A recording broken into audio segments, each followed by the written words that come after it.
right, call a meeting to order. On behalf of the Planning Commission, I'd like to welcome our residents and viewers to this regular meeting of May 14th, 2024. On tonight's agenda, as I mentioned before, we have 3 public hearings. Before we get into the public hearings, we have one housekeeping item to take care of. That would be the minutes from our April 9th, 2024 regular meeting. Are there any additions or corrections to those minutes? If not, is there a motion? I'll make a motion. We have a motion. Is there a second? I'll second. Motion and second. All in favor, say aye. Aye. Minutes are approved. Thank you. At this time, we will open up all 3 public hearings. Again, we'll take them in order as shown on the agenda. The first public hearing is an ordinance amendments to Title 4 and 10 of the Farmington City Code. This will be a quick one. Jared? Thanks, Chair. Planning Commission members. Staff is requesting to withdraw the proposed ordinance amendments and close the public hearing to give time, or to give more time for staff to reevaluate the amendments. So the requested action is to accept the withdrawal and close the public hearing. Okay, Jared, we'll see those some later in the future. Correct. All right. From the commission, then, I'd look for a motion to close the public hearing and also accept the withdrawal of the ordinance amendments. Is there a motion? I'll make the motion. You have a motion. Is there a second? I'll second. Motion and seconds. Call the roll, please. Windshadow. Yes. Teske. Yes. Roddy. Yes. Lado. Yes. Snowbeck. Yes. All right, I mentioned that'd be a quick one, huh? All right. Maybe the next one will be that quick. All right. The next public hearing, it's actually 2 petitions for rezone. The first petition is to rezone property from Ag 1 agricultural to MUCI mixed use commercial industrial. We have a couple of parcel ID numbers. If you don't mind, I'll refer to the property as owned by the Farmington School District land. The second petition to rezone property from B1, which is highway business, R1, which is our low density residential, R2, which is our low to medium density residential, R3, which is medium density residential, and to park and open space to MUCI, which is mixed use commercial industrial. The address of this rezone parcel is 2830 220th Street. We'll refer to that as Farmington Valley Golf Course. And Tony, you're going to take this? I will. Thank you, Mr. Chair, Commission members. All right, thank you. One thing I do want to point out up front, the rezonings that we're reviewing this evening are one of many different potential steps that if this development does move forward, that they'll have to go through. In each of these steps, there will be a level of public participation and input that will be required for those. And as I have listed here, these are just some of those potential or future steps that will ultimately have to go through, including an AUAR, which is an alternative urban area-wide review. This is where you look at everything from environmental impacts through the EQB, which is an Environmental Quality Board. So they look at various scenarios and go through the entire review, environmental review process as part of that. And it is a lengthy process, but that is something that we'll have to go through. And then obviously the platting of the property and the site plan review, those are where we start to really get into the details of the site itself, dealing with those bulk standards, setbacks, height, lot coverage, all of those type of things. That's where we get into that. Not so much this evening. So just wanted to mention that. The request that is before you this evening, as Chair Roddy had mentioned, we do have 2 petitions for rezoning. They were submitted by KIMLEY-HORN.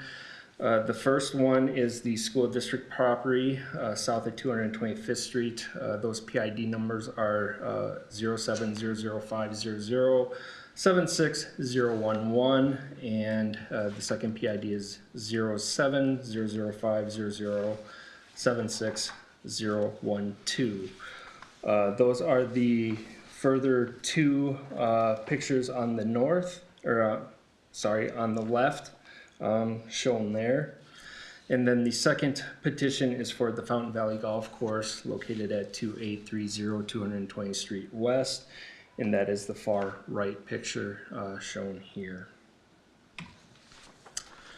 As far as the school district properties, as Chair Roddy said, these are currently owned by Independent School District 192. They were annexed into the city as part of the orderly annexation agreement that we do have with Castle Rock Township. That annexation was effective as of April 24th of this year. Per the city code, properties that are annexed into the city automatically receive a zone of A1, which is our agricultural zoning district, and that is until such time that they are rezoned by the city or the city council. The requested rezone for these parcels is from A1 to MUCI, which is mixed-use commercial industrial. The second petition, again, is for the Fountain Valley Golf Course, located at 2830 220th Street West. This property is currently owned by Bryce and Carol Olson. The existing zoning, as Chair Roddy had mentioned, is a mixture of B1, R1, R2, R3, and park and open space.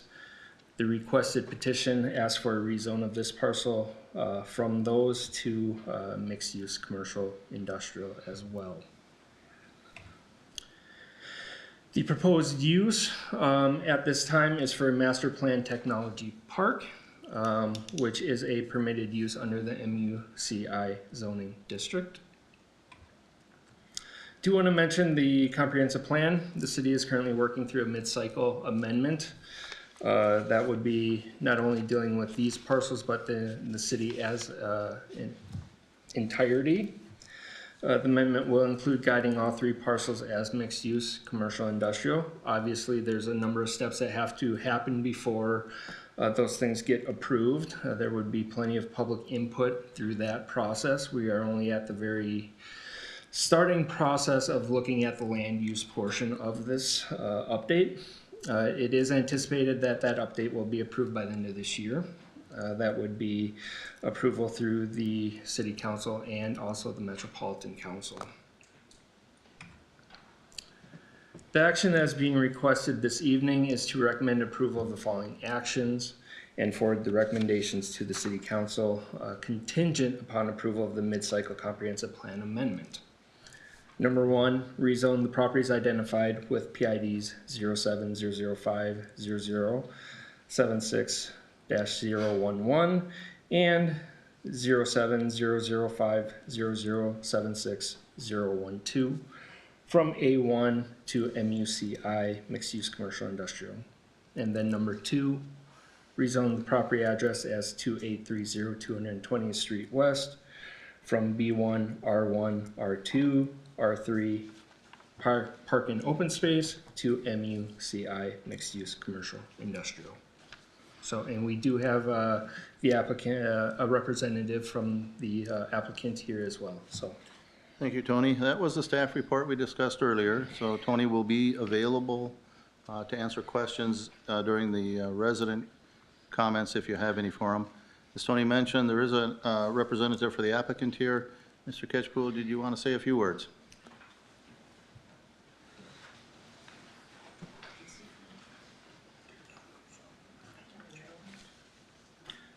Good evening, Chair, Commissioners. Again, my name is Alan Ketchpool with KIMLEY-HORN Engineering, civil engineer, here on behalf of Tract, who is, again, a firm that develops master planned technology parks. So Tony has done a thorough job going through the requests for the rezoning of the parcels, and like I said, here to answer questions as we can.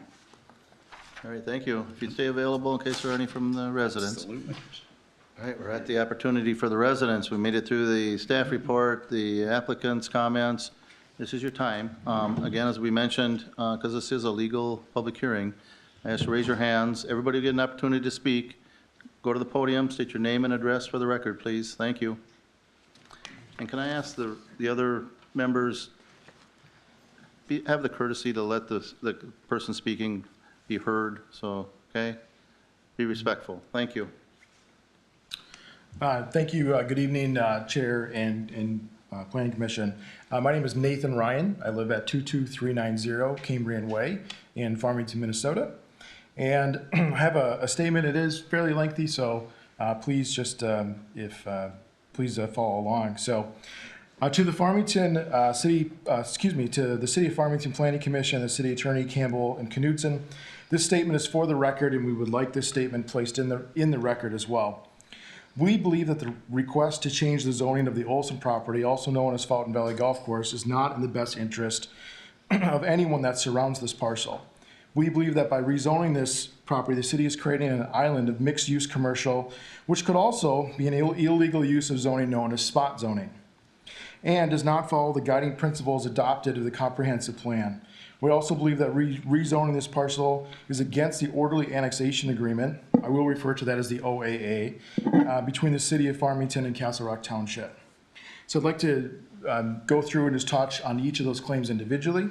The first one is the comprehensive plan use language, and these are direct quotes taken from the city website and the comprehensive plan. So please double check those, and I will provide a copy of this to the commission as well.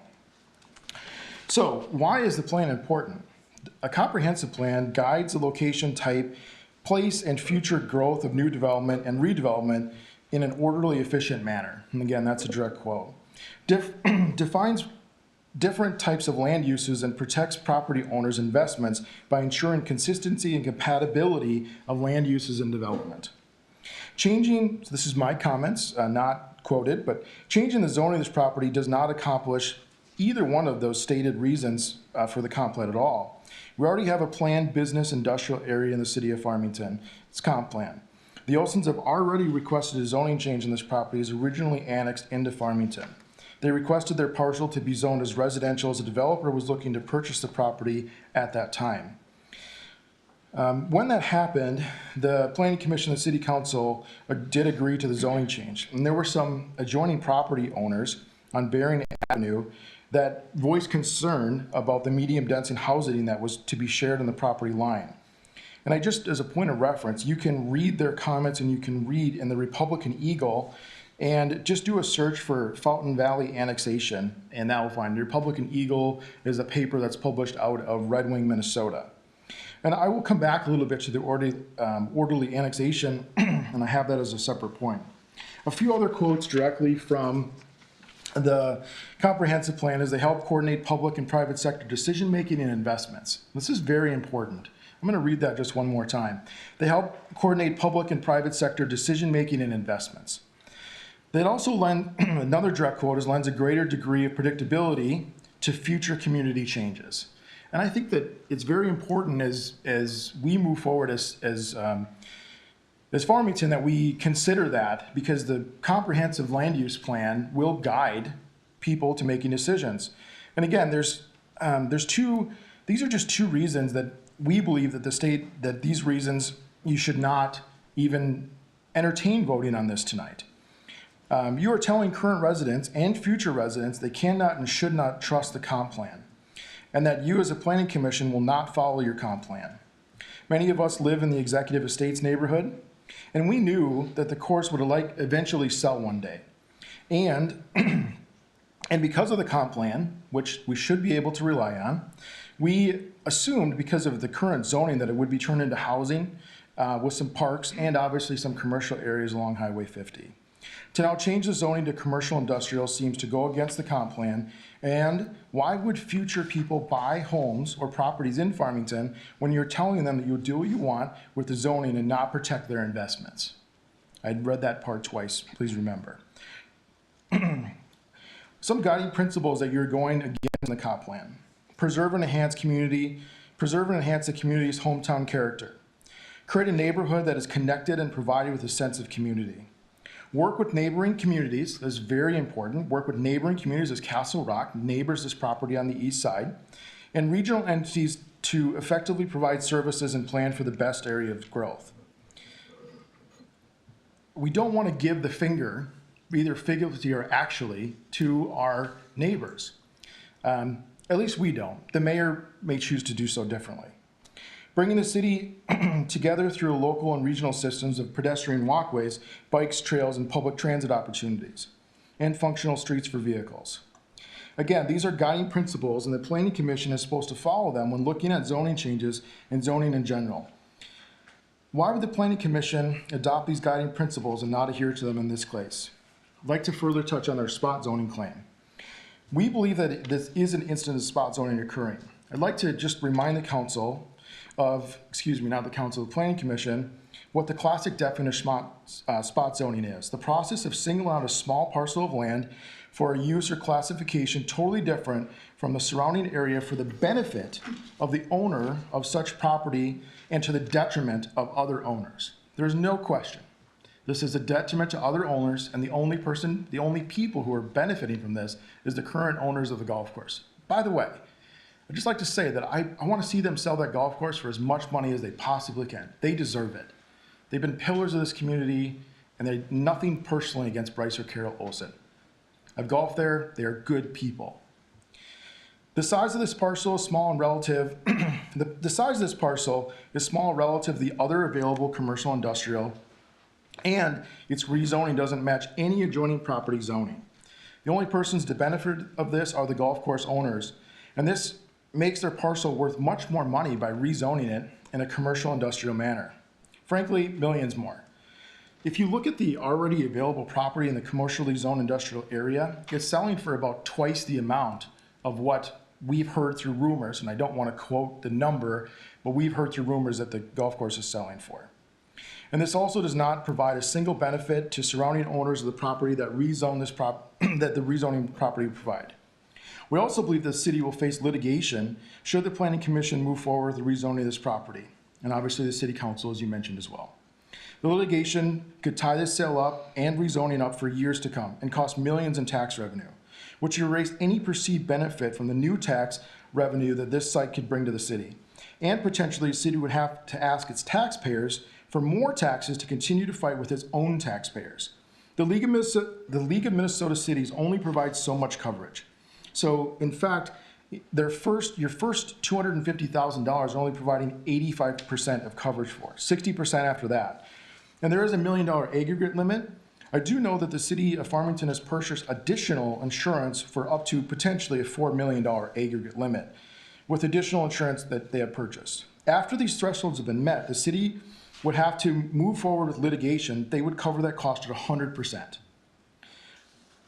We think that you, if you haven't already, please take the spot zoning training provided by the League of Minnesota Cities and also meet with their legal team that would argue the case of spot zoning. And in fact, in your binder, the League of Minnesota Cities asked the city of Farmington report any likelihood of litigation. Ask them what your insurance covers, the percent chance that the city would lose this case, and the ramifications for approving and rezoning and moving forward with the project, only to have spot zoning case lost by the city at a later date. And the compensation, what would be potentially included for homeowners that have sold their home for less than market value because you approved this rezoning, in addition to the compensation, this potential spot zoning would be awarded to those whom were deemed affected. I'd like to speak on the orderly annexation, the OAA, moving forward. We believe that sections of this agreement were not followed and has opened the city to additional litigation, potentially from Castle Rock. Obviously, I cannot speak for Castle Rock, but I definitely think that these are really things that you should consider when you're making your decision in your vote tonight. Has the city received approval from the rezone for the Fountain Valley from the Township of Castle Rock? According to the OAA in section 3.4, and I will read this verbatim as a quote, with regard to proposed medium high-density residential, industrial, or commercial use that is proposed to be constructed within 150 feet of the west property line and any town residence that is located adjacent to Bering Avenue, the Planning Commission and/or City Council of the city shall not adopt an initially comprehensive plan designation for any property located with the annexation area, or subsequently modify, change, or alter in any way initial comprehensive plan designation without the consent of the town board, which consent may not be unreasonably withheld. I don't believe that you have brought this to the town board and that you've gained their consent to rezone the Olson's property, which is clearly stated here in section 3.4 that you would ask that. So if the Castle Rock Township does not approve the rezoning as or the annexation agreement, then voting or rezoning on this should not occur until the city and has the approval from Castle Rock, or until the dispute resolution process from the OAA has been concluded. And there is a dispute resolution. I'm not going to read it, but there is a dispute resolution process. Additionally, in section 3.5 is even clearer about the rezoning of this parcel and goes as far as to encumber the property. With regard to any future development, which is the encumbrance that this property faces, with regard to any future development proposed to be constructed along the west property line of any town residence located adjacent to Berrien Avenue, the city will not obtain or require any permanent easements or right-of-ways from the owners of the Berrien Avenue properties in question. So, has the potential buyer been made aware of these easements and right-of-way restrictions? If they haven't, the Olsons could face their own legal issues by not disclosing them, as these restrictions could affect the use and enjoyment if it's rezoned to commercial industrial. Also, the OAA references comp plans and land use. It is pretty clear how Castle Rock feels about commercial industrial use. Section 3.2 of the OAA, except as provided in sections 3.3 and 3.4, the Planning Commission and or the City Council of the city shall not adopt any initial comprehensive plan designation for any parcel within the annexation area or I can't say that word, modify, change, or alter in any way that initial comprehensive plan designation without providing the town reasonable advance notice and reasonable opportunity to comment on, such as adoption, modification, change, or alteration. By rezoning the Fountain Valley, the city is in clear violation of this agreement. In addition, the city violated this agreement when it annexed the school property. It effectively zoned that property before it was annexed, and the city knew about the potential zoning use. When the application was submitted to annex the school property located directly south of Fountain Valley, the application only stated use as a technology park. Mr. Whippler knew what the proposed use was, and in fact, it is a data center. He didn't include the potential zoning in the application. He simply wrote technology park. It's hard to believe that an NDA that he might be under specifically says he cannot use the term data center. We invite the Planning Commission to review the NDA and see if in fact he knowingly withheld the proposed zoning for the Castle Rock Township. Section 6.2 is clear about the annexation process when the city is requesting to annex property.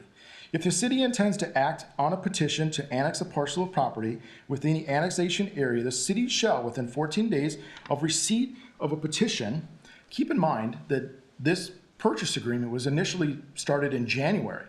So 14 days later, these folks, this KIMLEY-HORN is a multi-billion-dollar company. They didn't just accidentally stumble upon this property and then ask for rezoning. I'm fairly certain it was probably very quickly after they decided to purchase the agreement. I don't have any proof of that, but I think if we did a FOIA request, we may see in Mr. Whippler's emails and communications that request would already started and most likely started that 14-day ticker off. So two things that are required is a legal description and map of the property proposed to be annexed. He did provide that. A description of the proposed said use of the property if known by the city. He knew the use. He chose to write technology park instead of data center. With the express understanding that the city reserves the right to accept or reject any proposed use. So I'd like to talk a little bit about the perceived benefits, and we hear this across the community. We read it on Facebook post. Taxes. It always comes up. Taxes, taxes, taxes. Per the orderly annexation agreement, the first year the Castle Rock Township received 90% of the tax basis. It takes 6 years for the city of Farmington to get 100% of the tax basis. This is true of any annexed property. The question that we have for the Planning Commission is how much will the taxes go down? It's something when the mayor met with us individually is, if this is approved, how much will they go down? No one can seem to answer that question, and I don't believe that they will. Lowering and spending can affect, so many elected officials run on lowering taxes. Do we need to lower our taxes or lower spending? Lowering spending can affect our property taxes much faster than 6 years. You don't have to spend money, right? So trying to change the zoning and getting a litigation will obviously make that much faster. Also, if tax revenue is the main reason to rezone, which it definitely sounds like it is, I haven't heard many other reasons that this is a good idea other than tax bases and tax revenue, Farmington would benefit more and faster by placing this potential data center in an already mixed-use commercial industrial area. They are already zoned, they already exist, and they have land available. Be it that land is a lot more expensive than the Olsons are asking for their property. which supports our claim of spot zoning. We hope by this point we're clear that you as a planning commission will choose not to rezone this property tonight. There are too many unanswered questions.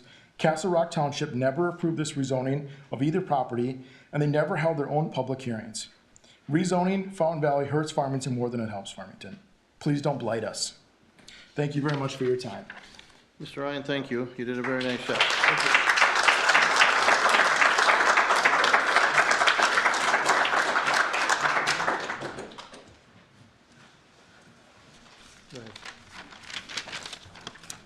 I'm Kathy Johnson. I've lived for 45 years on Bering Avenue. My mailing address is Farmington. I'm speaking from my own research, but also as a group collaboration. A lot of us have joined together to form a citizens group with regard to this issue. And if anyone in the citizens group would care to stand, I mean, I can show you that we are, it's not just my ideas that you're hearing in this. Okay, thanks. In January of 2024, Independent District 192 sold 188 acres of land to an unknown buyer. It is being developed by Colorado-based Tract Land Management.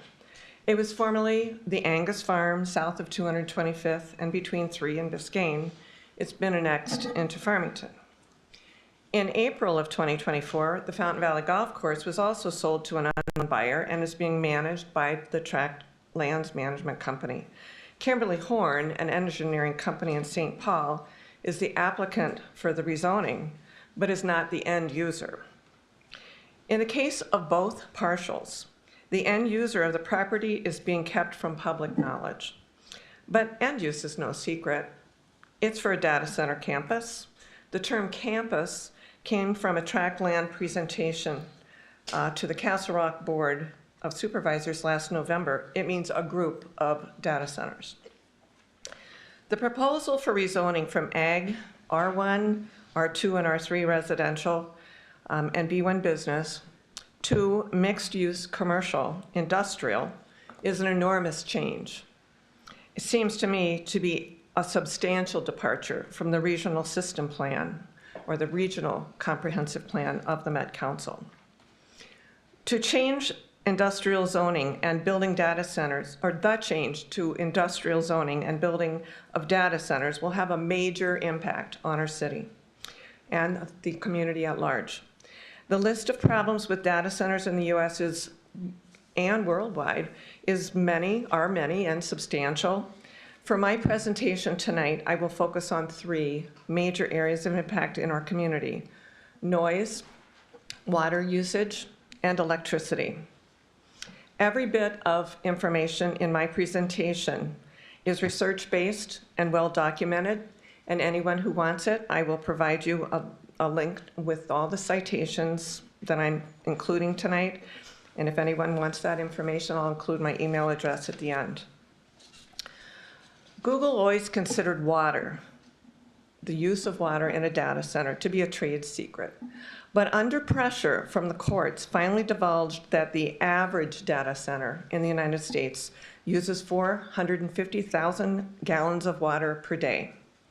For perspective, that's the amount of water needed to irrigate 17 acres of turf grass one time. Yearly, that's 250 million gallons. Large data centers, often in campuses or data parks like the one proposed for this site, uses millions of gallons per day. Google estimates anywhere between 1 and 5 million gallons per day. The purpose of the water in the data center is to cool the computer servers. In the US today, data centers are in the top 10 of all industrial water users. Data center developers tend to target areas where water is cheap and where local laws are less stringent. In 2021, Meta, which is owned by Mark Zuckerberg, consumed 2.6 million cubic meters of water. And that was a 17% increase over the previous year. This highlights just how quickly the demand for data centers is growing. The Climate Neutral Data Center Pact has proposed a limit of 0.04 liters of water per kilowatt hour produced. But the United States government report indicates that data centers demand 1.8 liters of water for every kilowatt hour produced. I will refer often to the following studies. Stephen Gonzalez Montserrat is a PhD candidate at Massachusetts Institute of Technology. He warns that the closed-loop systems of water usage promised by 2030 by Google and Cyrus could recycle some water, but much of it is evaporated off. A tract representative said in a presentation to the Castle Rock Board of Supervisors that as much as 60% of the water used for cooling is evaporated away. These corporate promises are not enforceable and not even feasible, according to Montserrat. In Arizona, politicians are opposing new data centers as unessential and irresponsible. In Bluffdale, Utah, water shortages and power outages have resulted largely due to the 7 million gallons of water per day at the Utah data center. And that's based partially on the promise of the data centers to operate 24/7, 365. Some see water as not a problem in Minnesota, where water is rich in our state compared to some other states. However, the demand for water is ever increasing as drought makes farming more challenging. According to Brian Watson, District Manager for the Dakota County Soil and Water Conservation District, applications for permits for wells for crop irrigation are, his words were either increasing greatly or at an all-time high, somewhere in there. Right now, Rosemount is far in the approval process for one meta data center. A second one is in the works. Niagara Bottling, a subsidiary of Nestle's, the largest food company in the world, has been approved to bottle our water from our aquifers, just to sell bottled water. The water comes from the Elko City water supply. In March, I attended a Waterford Township limestone quarry presentation by Sunday Engineering of Bloomington. The civil and environmental engineers stated at that meeting that they limit their water usage investigation to a reasonable area to investigate. They stated that 2 billion gallons of water could be pumped annually from the quarry, but that somehow would meet the DNR requirements. Engineers use models to predict water usage, but according to Watson, models really can't accurately predict what will happen in a given situation. Engineers often cite the affected area, and Watson says that's really just a guess. Waterford is fighting against the quarry right now, with water being a major consideration. I stood up at that meeting and stated that the testing done for the Waterford mine doesn't take into consideration concurrent projects, like Meta in Rosemont, like Niagara and Elko. Water usage from those projects wasn't taken into consideration because those projects aren't constructed yet. For this reason, Sunday Engineers' data is obsolete before the project's even out of the gate. Yet the DNR is considering approval. Engineers want to stick to the affected area, but the entity that really doesn't know the boundaries of those affected areas is the water itself. It's not Rosemont's water or Farmington's water or Elko's water. It's just water. And that's a finite resource which is being pumped from underground aquifers at an alarming and unprecedented rate. University of Minnesota Professor of Agricultural Engineering and Hydrology, Dr. John Nyber, and some other state officials said that straining the aquifer year after year can have a wide-reaching effect, drying out of wetlands and streams, increasing that scramble for water between farmers and residents alike. Now data centers are entering the fray, backed by billionaires like Zuckerberg and Bezos. You might feel like water's just there for you. When you have city water, you just have to turn on the tap and you get what you would need. The reality in Farmington is we all have wells. Whether that well is in your backyard or whether that well is a municipal well, we all rely on water from the aquifers. This is a community-wide problem. It is not a problem of a small area which the city is trying to rezone. The second area of community impact which I'm addressing tonight is noise. NASA scientist Dr. John Liver, now retired, was interviewed by the Bristol Beat, a newspaper in Bristol, Virginia.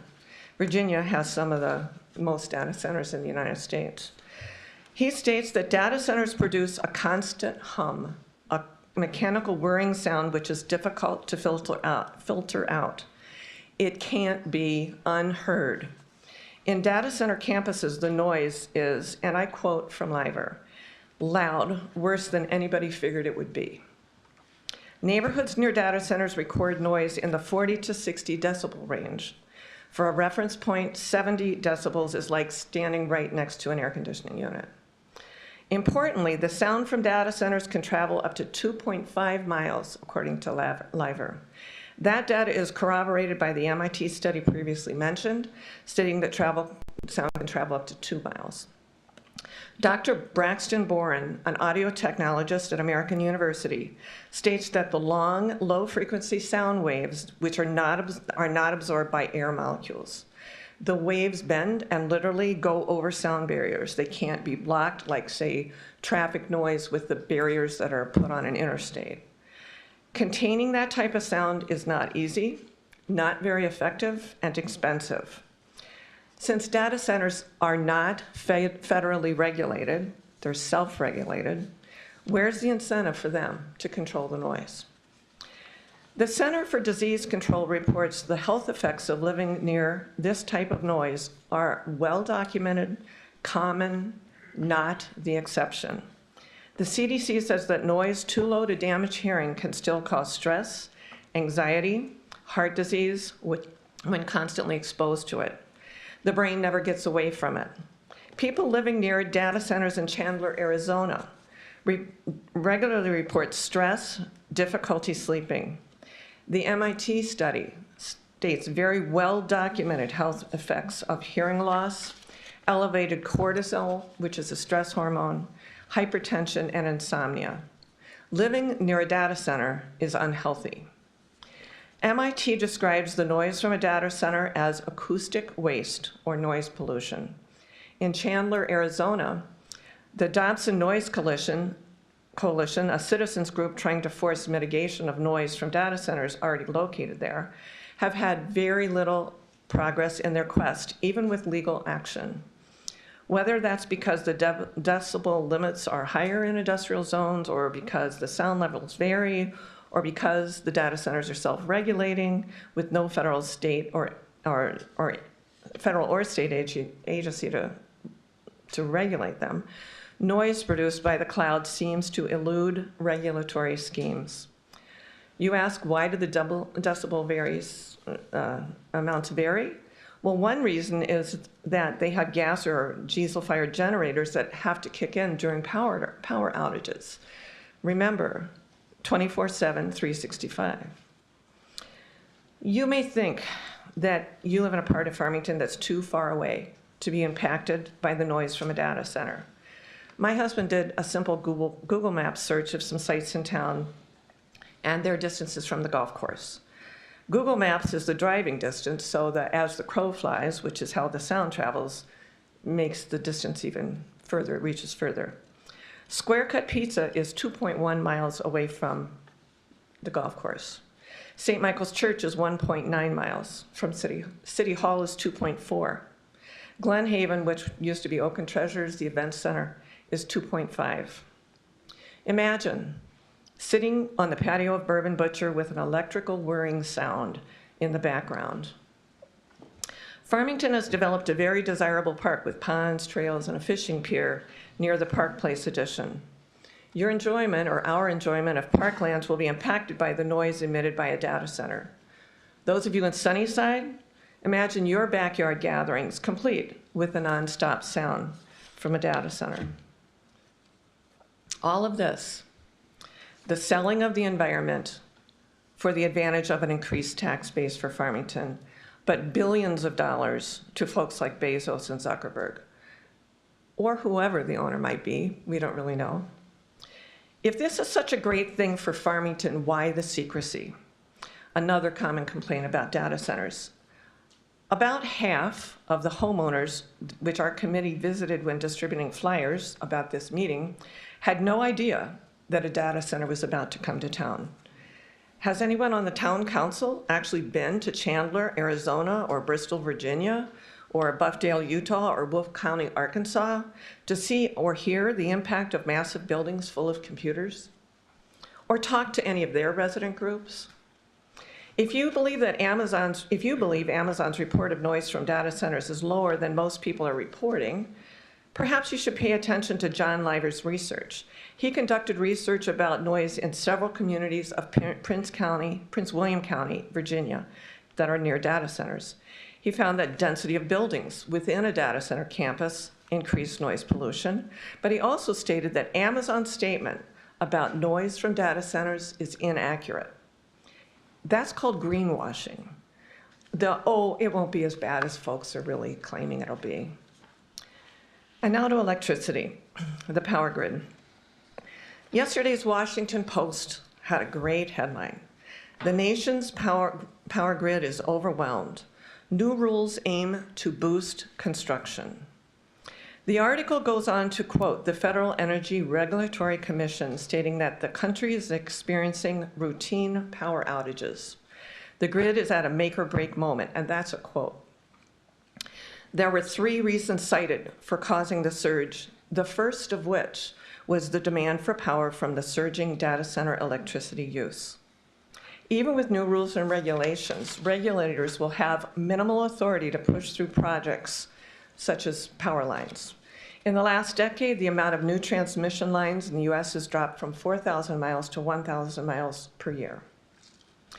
Going back to that MIT study, Montserrat states the cloud now has a greater carbon footprint than the entire airline industry. A single data center can consume the equivalent electricity of 50,000 new homes.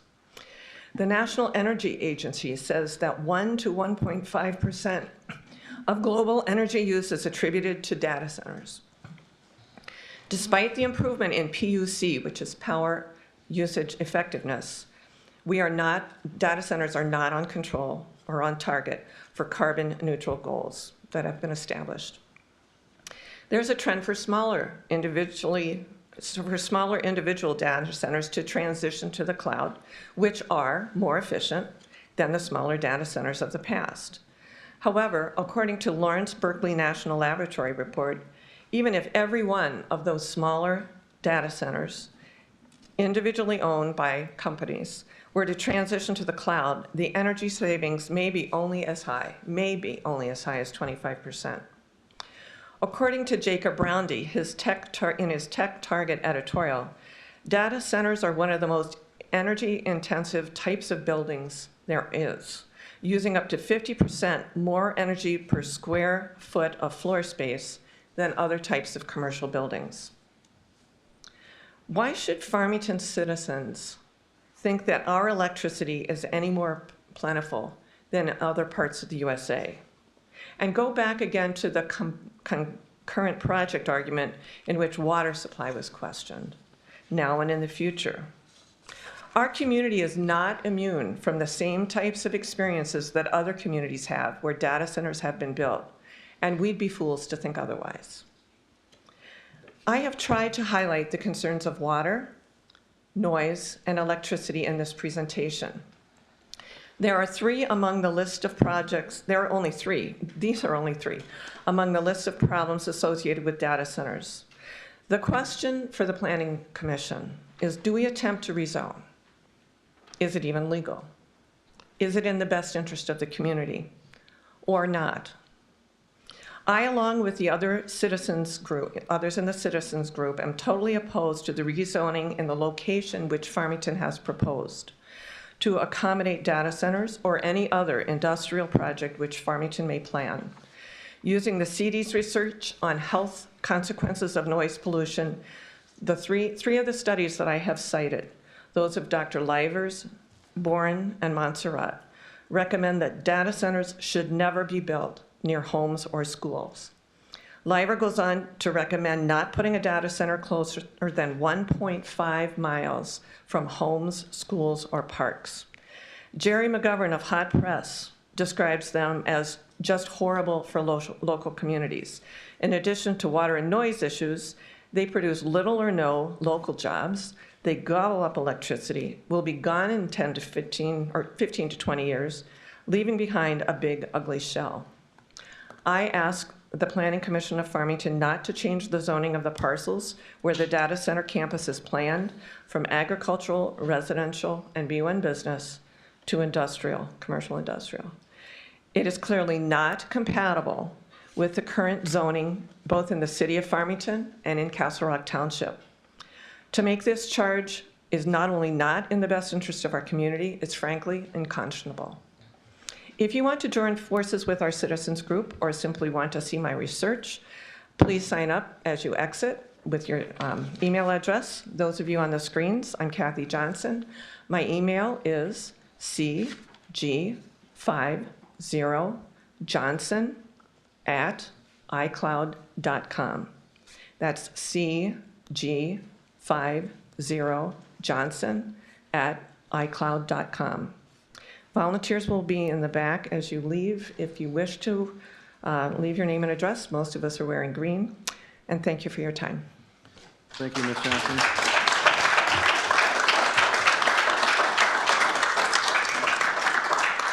Thank you. I can tell you're doing your homework. Yes, sir. Go ahead.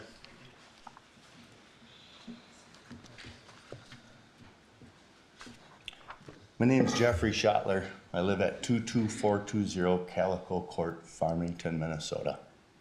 I invite any of you to come over and sit in my yard or sit on my deck, and when you're debating this, going over it, deciding what's right for your residents and your neighbors and your community, keep where you've placed people in this community, in this neighborhood in mind. My wife and I are Farmington owners of 25 years, East Farmington for specifically 20 years.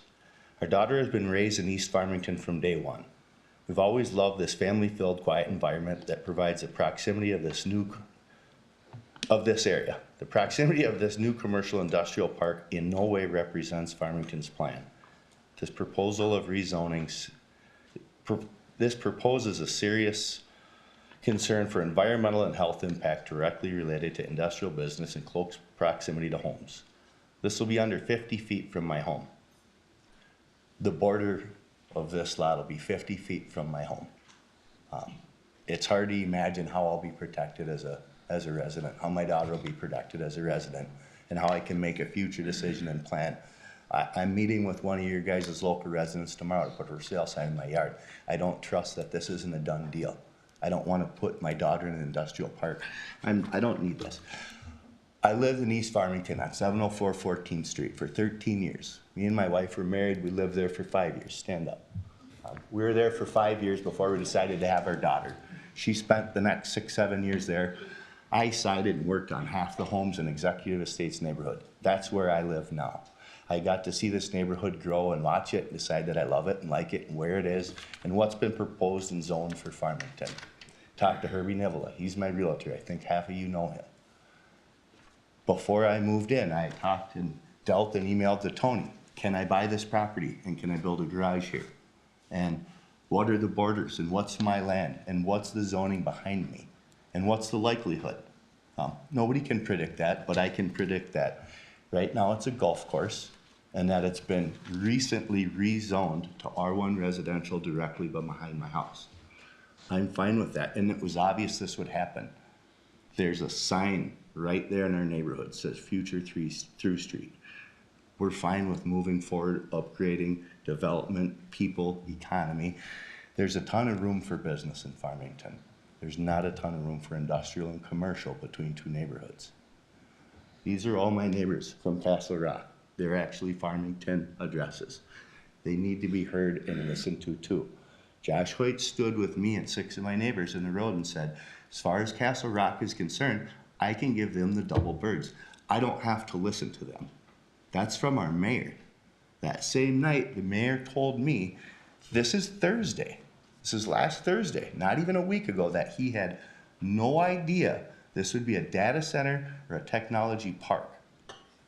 Last Thursday, he told me that. The next day, it came out from you guys that it is. How does our mayor not know this? I understand NDAs and everything, but there's no way he doesn't know about this. Josh was unclear when he was over there of our current zoning in that neighborhood. If you're gonna come meet with the people of that neighborhood and discuss what you're trying to rezone it to, you should have the time. Don't take the meeting and have the time to research it. He may not have had that time, or he had improper information handed to him.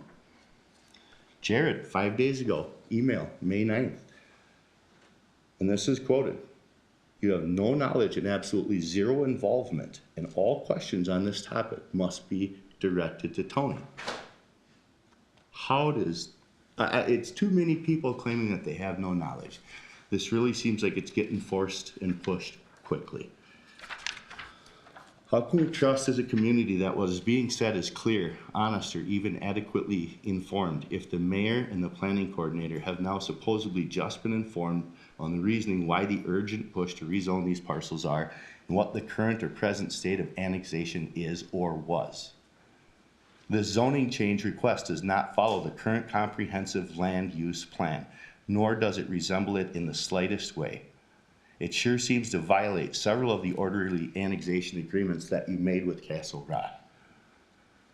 What research has been done to protect us, your people, your residents, your friends, and your family? This is Farmington. This is your people talking about it. You have industrial parks. You have area that's not set between two neighborhoods. Put it in your own yards. Come to my yard and make this decision with my daughter and my wife and base your decisions off of that. Are you okay with this for your family and your friends? 13 years at my last house. I'm 6 years here now. I don't think I was leaving in another 7 years. So she's got the next, this takes 2 years, 5 years to live in an industrial park in her backyard. What's the guarantee this data center comes in, Tony, and sticks with it after it gets rezoned? Now it's an industrial park between two neighborhoods that is going to be extra in a hurry to get filled because now you've got money and time that you've dumped into an industrial park. What happens when they bail out? What's the backup plan? Is it go right back to residential, parks, and open space? These are serious questions that we have as directly affected homeowners and neighbors and residents and community and business owners. I mean, we see you in church, we see you at the gas station, we see you guys everywhere. These are all the same people. We've lived in each other's neighborhoods before. Just because this isn't your neighborhood doesn't mean it won't be your neighborhood tomorrow. Thank you. Thank you, Mr. Schottler.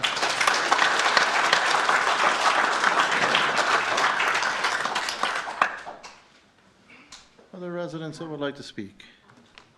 Yes, ma'am. Good evening. My name is Esther Varga. I live on 225th Street, Farmington address, but I'm in Castle Rock. Oh, Tony, would you help her, please? Thank you. okay. Thank you. So as Nate pointed out about the property tax, that it's very unlikely that they go down. I live in this country for 28 years. My property tax never gone down. The other thing is that we all heard about that when a company comes to a big city, look at Amazon moving to Seattle, or look at Lawson Software moving to St. Paul, they are receiving tax credits, right? So if they are receiving tax credits for 5 years, how did the mayor propose that in the next 6 years we're gonna have $8.7 million tax income? Also, if this is an industrial park, that will need assessments. Assessments cost money. Who is gonna pay for an assessment when in front of our road on 225th, there's gonna be a pipe or I don't know what industrial thing is gonna come in and gonna cost $40,000 assessment? How is that good for my property or property tax? With all that said, I'm still for the idea of diversifying income and properties, residential and industrial. Just please do not plop it in the middle of residential areas. Because I read the zoning guide for the cities from the state of Minnesota. It mentions welfare and safety of residents to be considered in the rezoning 17 times. That makes me think it's important. I hope it's important for you too. Thank you. Thank you.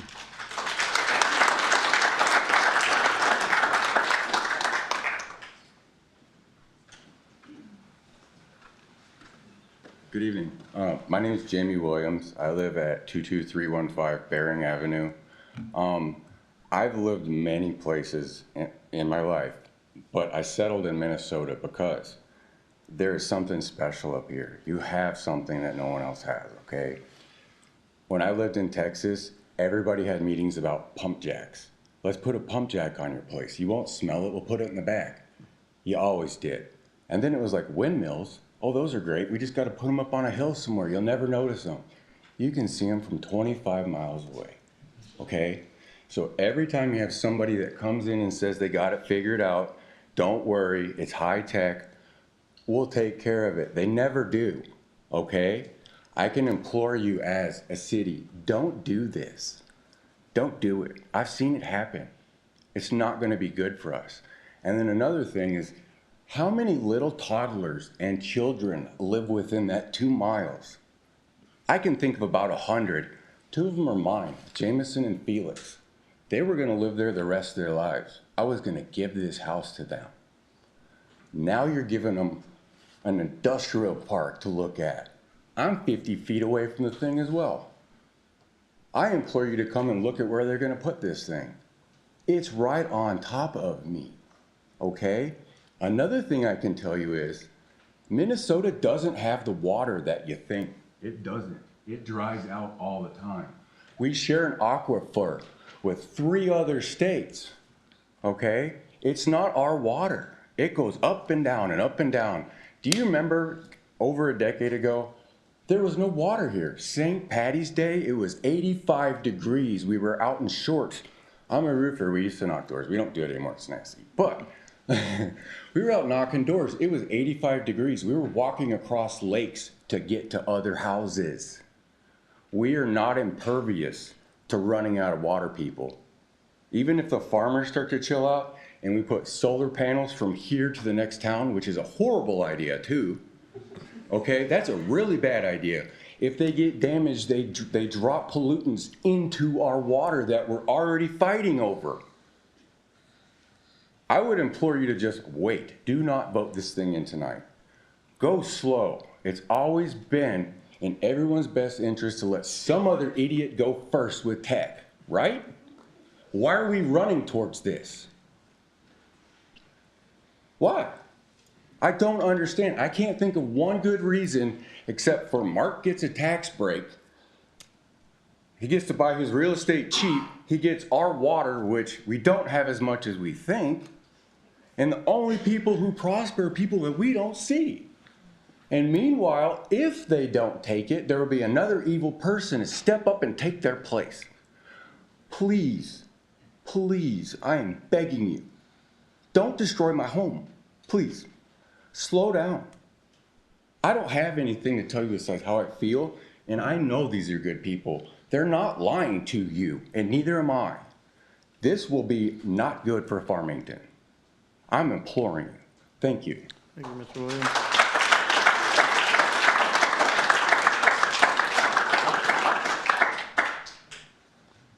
Yes, sir.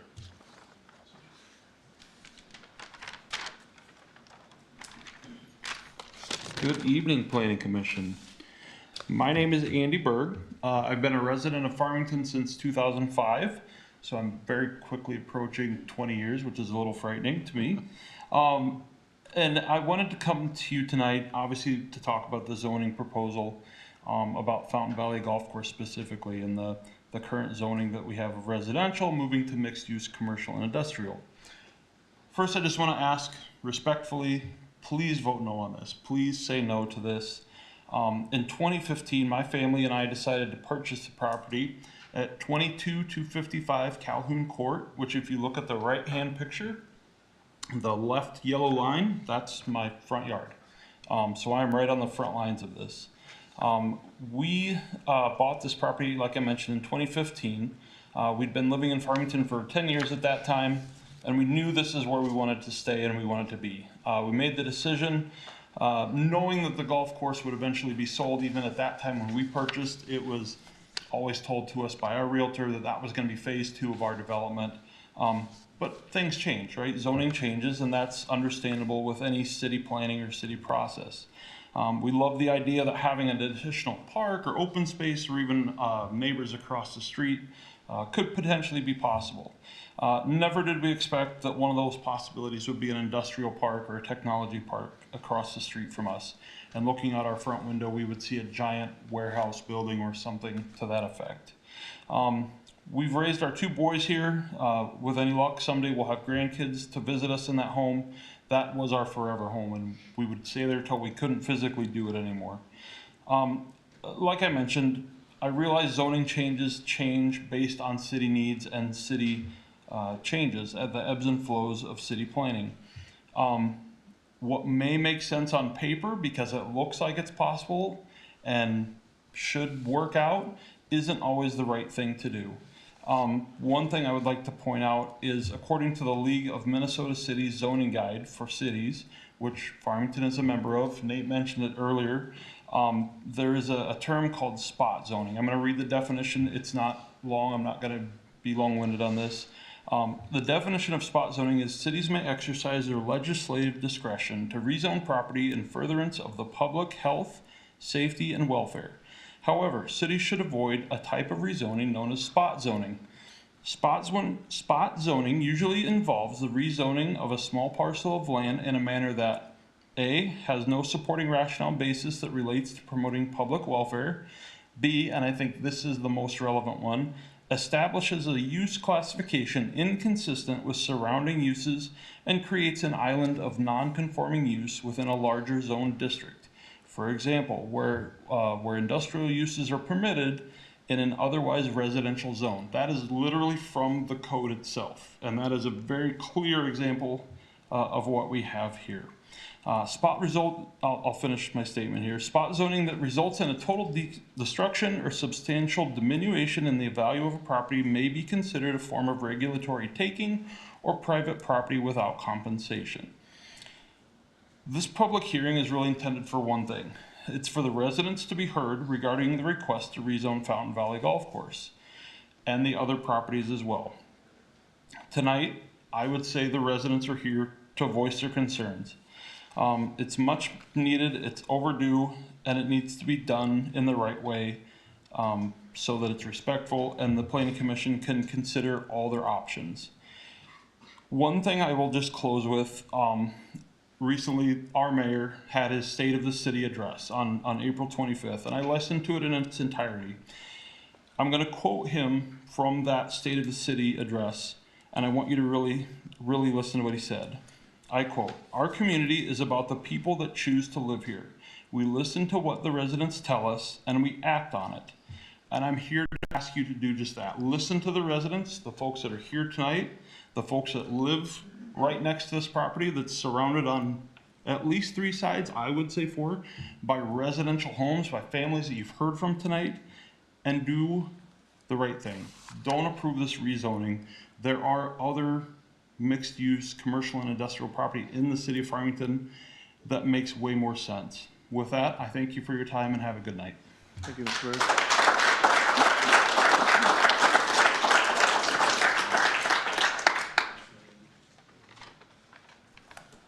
Other comments? Yes, sir.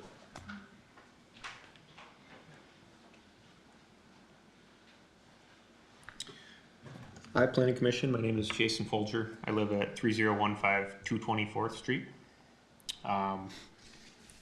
Would like to just take a minute to kind of refresh you all on the guiding principles that you've all established in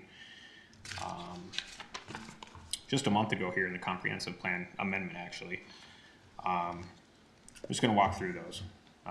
The vision statement itself states it values its people and neighborhoods. How does this align with the vision of Farmington? A data center on a massive natural resource does not seem to promote sustainability and a connected community. A guiding principle is that development protects natural resources. That certainly isn't happening. A guiding principle is keeping that neighborhood hometown feel. I don't think this is what you had in mind with that guiding principle. A guiding principle is that neighbors are connected with parks, open spaces, and trails, not data centers. A guiding principle regarding commercial development itself literally doesn't list a single item surrounding industrial growth. The focus is on commercial districts and mixed use. That entire comprehensive plan doesn't indicate any alignment with what's being proposed here today.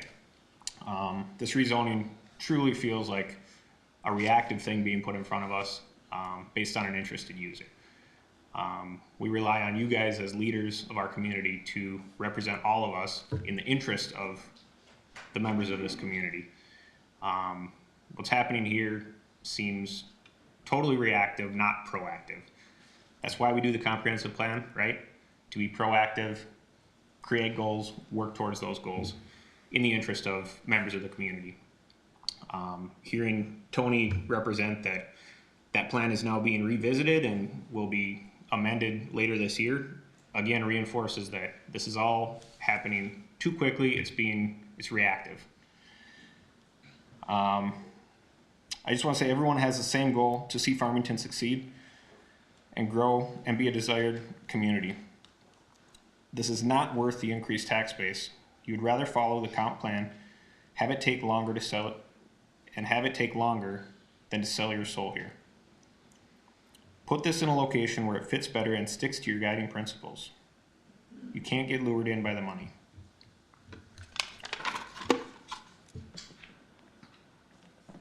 I'll close by saying we are a team. Let's make sure we're achieving our goals together, and that might mean we have to say no to developers every once in a while. Please table this decision, spend more time strategically thinking about what makes sense for this parcel. It's not been thought of for development until 2040 in your own planning documents, so there clearly has not been much thought put into this. We need to take our time, slow down, and do this right. Thank you, sir.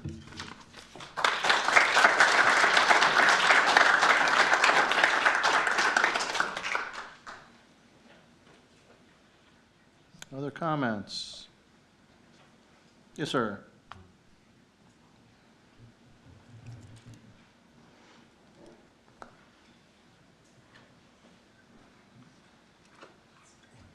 Hi, everybody. My name is Stefan Petrashek, and I'm a resident at 2982 225th Street West. If you look up my PID, it's about 2 numbers different from these 2 parcels. Unlike many of the fine citizens in this room, I'm not a long-term resident of Farmington. I moved here 3 years ago. I'm going to celebrate my 3-year anniversary of purchasing my own first home.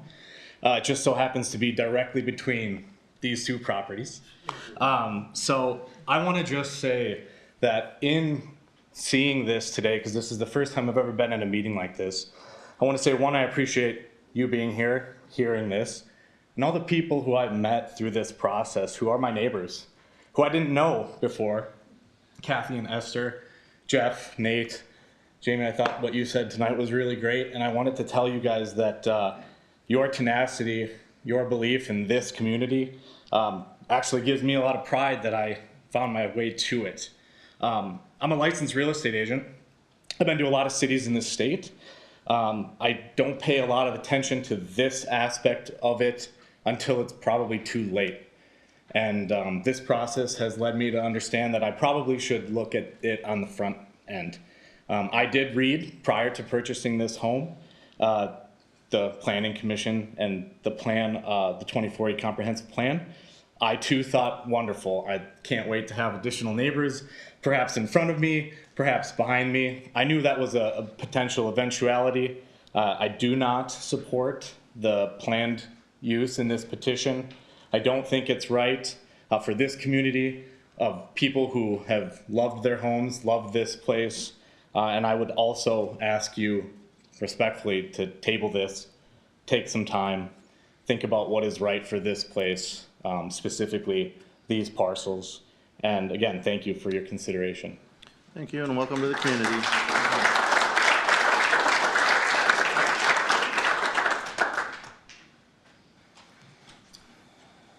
Good evening. I'm Terry Pearson. I live at 2475 225th Street, right next to the golf course. We've lived here for 37 years. I've seen a lot of changes, but tonight my hope is that the rezoning decision ahead for the Farmington Planning Commission and City Council not be contentious but considerate of all constituencies. The rezoning should not be us versus them, but instead, after due diligence, the Farmington Planning Commission will make a recommendation that is good for all citizens and now and in the future. Thank you. Thank you, Terry.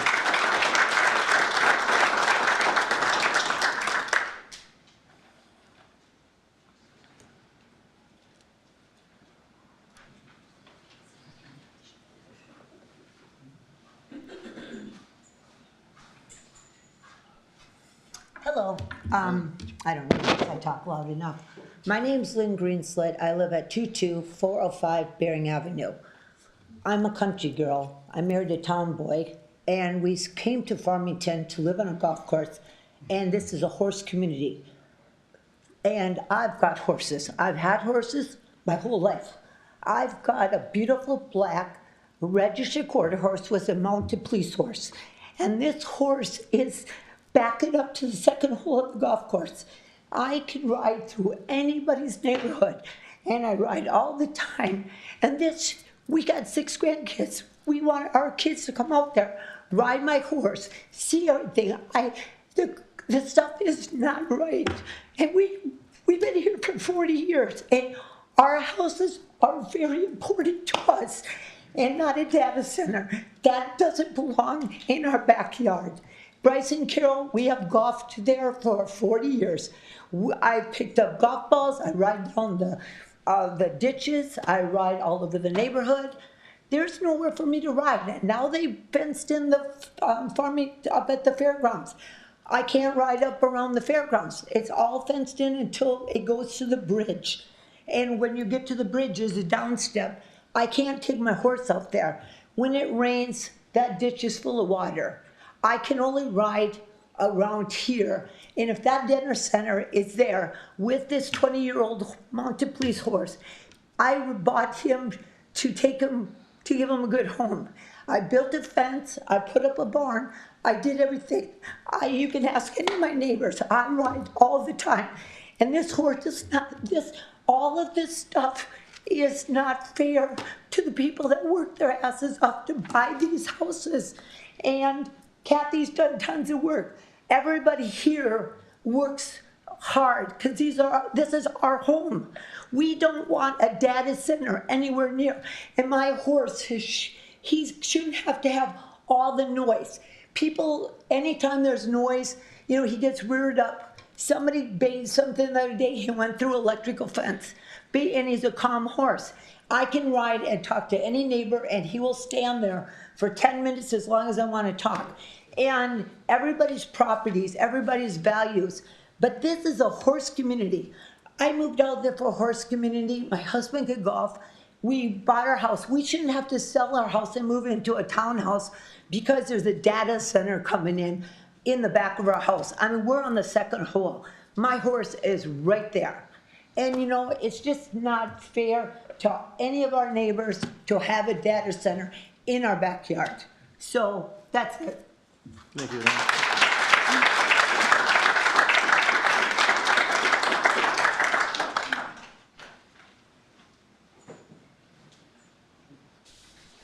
Hi, my name is Gina Treble. I live at 22402 Calico Court, and my backyard is the golf course. And one comment I just want to make is that, you've heard from everybody tonight, but it also affects us. We're retirement age. We built this house to live in for the rest of our life. And the values of these homes in all these neighborhoods I see going down because of this. And that's my fear. And it's a beautiful area, and I hate to see it destroyed by, what's happening, what could potentially happen. But that's all. Thank you.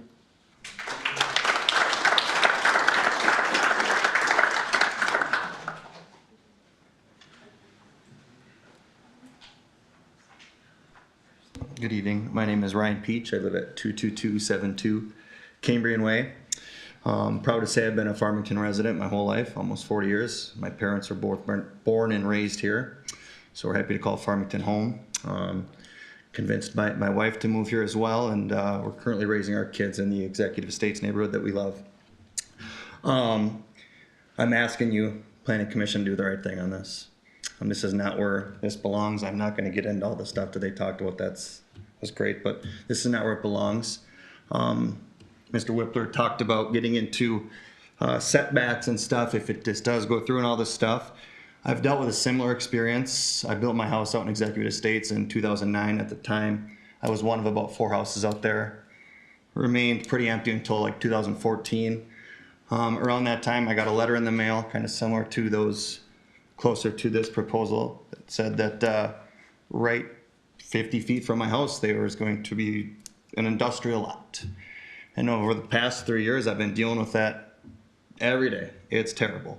And the only response I get from Mr. Whippler is, nothing we can do about it. It's zoned industrial. They can butt right up to you. So there's no buffer. I was told there was going to be a privacy fence and all this stuff. The privacy fence that's currently there is a 5-foot chain link fence. Provides zero privacy. Okay. At one point, this industrial lot was used as a truck stop.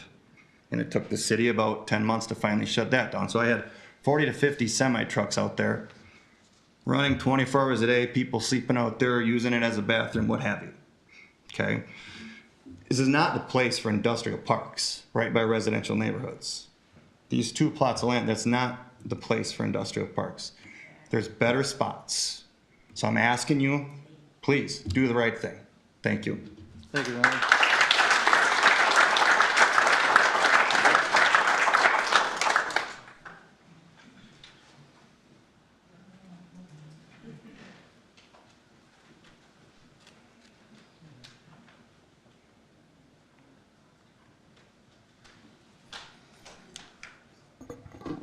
Good evening. I'm Susan Ferozzo. I live in Castle Rock Township on 240th Street West. The speakers here tonight are all amazing. We all love our community, you can tell. And correct me if I'm wrong, but you can make a recommendation, but is it supervisors? Actually, our city council will make the final City determination. council. The city planning council commissions can will be a recommendation to our city council. But they can go ahead and put it through anyway, is that correct? We don't speak for the city council. But I mean, they could if they decide. They don't have to do what you say is what my question is. Well, the reason I'm asking is I want to have for the record, I have a letter of objection here. And it's a letter petition of objection in the rezoning of School District 192 in the Angus Farm Buildings and Fountain Valley Golf Course for purposes of building large noisy data centers in a large residential neighborhood area. This affects many residents of Castle Rock and Farmington.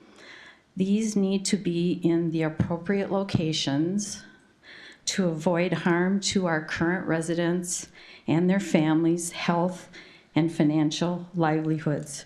Please see attached petition signatures. So I have, in case this is gonna go through or whatever, I have clipboards. So if anybody here wants to sign their name and their signature to at least get started with signatures of petitions for this, if we need to go farther legally, I have the clipboards here. I would like to be able to pass them around. Thank you. Maybe to clarify the process of the planning commission, whether it be now or in the future, will make a recommendation to our city council. That recommendation can either be in favor of or against, and the city council will address it at that time. Will that recommendation come with a rationale from the planning? Yes, it will, yes. Can you not stop this now with what you heard and what you... Again, the planning commissions is a recommendation to our city council. I mentioned earlier, the city council has the final decision-making in rezoning applications. When Josh met in our neighborhood, he suggested it's very unusual that the council would ever go against the planning commission's recommendation. you know, I've been doing this for a few years, and I've seen it both ways. But again, we do not speak for our city council. Ours is a recommendation by a planning commission. But we're holding the public hearing. That's what we're obligated to do. So am I correct? You cannot stop this. You guys don't have the power to stop this from going forward to council. Our council will address it with a recommendation from the planning commission. One way or the other. No, we do not. No, we do not. No. So anyway, we're still in the public hearing. We can get some of the question and answer, you know, but again, I mentioned earlier, our meetings are televised and tape recorded. So if we're going to start asking the people at home, and there are residents that do watch us, they sit there and say, what are they saying? I can see somebody talking, but unless they got a mic in front of them, it's really hard for a viewer, wherever they're watching from, to hear. So good questions. So I appreciate those, and I can try to answer them as I hear them. But I don't hear everything either. So any other comments or questions regarding this public hearing?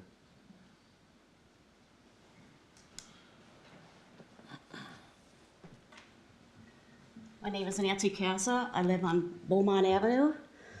I'm surprised I'm up here. But at first I thought, okay, it's no big deal. Bryce deserves to retire and, you know, make some money. And the more I checked into it, first of all, it really kind of made me mad. Is the only way I knew about this is because I read about it on Facebook. This is a huge deal. And to hear about it on Facebook and not get anything in the mail, nothing, you know, told to any of us, unless it, you know, Facebook, really? So that kind of ticked me off. So then I started doing a little digging and finding out what's going on. I don't think any of us have a problem with progression in our city. I've seen many places turned down that have been way better than this plant. And they've jumped through hoops and they never made it. So I don't think we have a problem with that. You want to build a grocery store there, go ahead. You want to build some, you want to build some fast food? We'll take fast foods. It's not that we don't want these things. We just don't want that. He knows it shouldn't be here. You all know it shouldn't be here. If it was your house, you wouldn't be here. You wouldn't agree with it at all. Progress is fine, but let's do the right progress. Think of us and think of our city. We love Farmington. You know that people love Farmington. I've been here for almost 40 years. We love Farmington. We got good kids here. We got good schools. We got a good community. Let's take care of us. That's what you're here for. That's our voice. Make our voice be heard. And think of us when you go and vote on this. We really appreciate it, right? Yeah. Are we for progress? Nobody's afraid of progress. Give us a damn grocery store.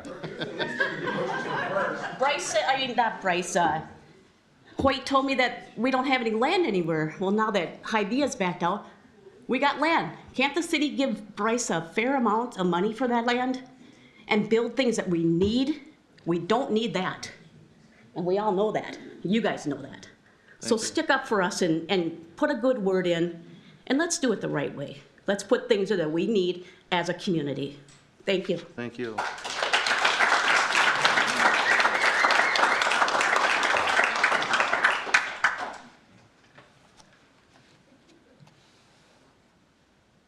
Anybody else? Yes, sir.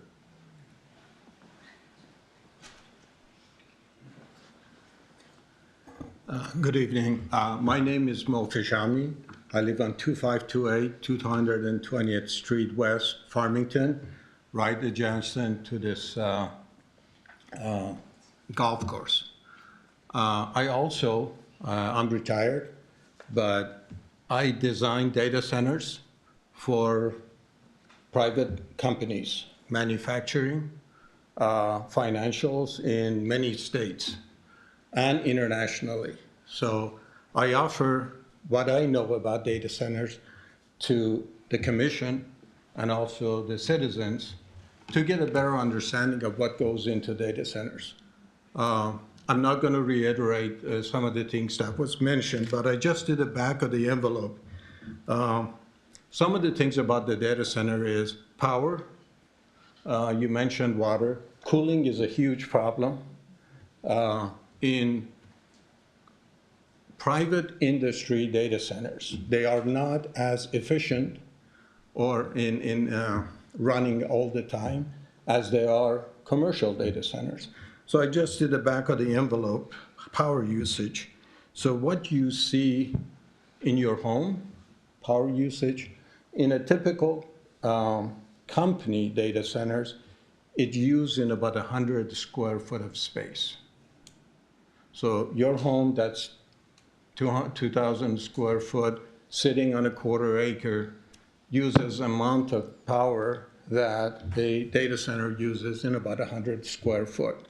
I can't speak to commercial data centers, but my concern is if you let the genie out of the bottle, it is hard to put it back. If we don't have enough information now and we rezone, it is hard to come back every time something is being proposed to argue or even inform other people. So I recommend, again, my services are free. I'll offer to whoever that's interested. But please, I'm not necessarily against it, but it is, we need a lot more information up front before doing the rezoning. Thank you very much. Thank you, sir.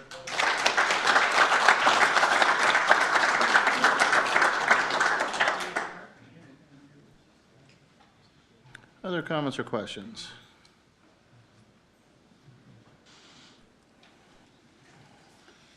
Oh, yes, ma'am. You don't have any. I don't see anybody. Anybody considering it? We're a pretty easy group. Yes, sir. Good evening, committee. My name is Justin Wiles. I reside at 22240 Cambrian Way, and I've been a resident here for about 8 years, and I have family here who've been here for almost 40, down on the 225th gravel road section just west of Bering Avenue. And I'm just here to remind everyone here that we are, in fact, a small community. We like our quiet community. I don't think there's not a person here who hasn't had a gyro or a steak at the steakhouse in town, or has enjoyed a round of golf at Fountain Valley. And I just want to say that as we go forward here and progress as a community, we are growing quite exponentially. If anyone's been up and down Pilot Knob, that place has exploded with residential area, and that's fantastic. I just want to say that we like being quiet.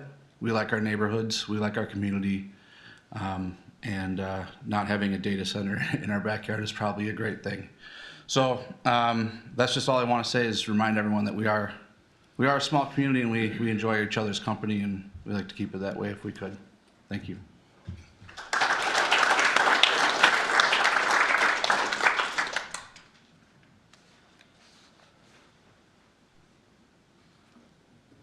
Anybody else?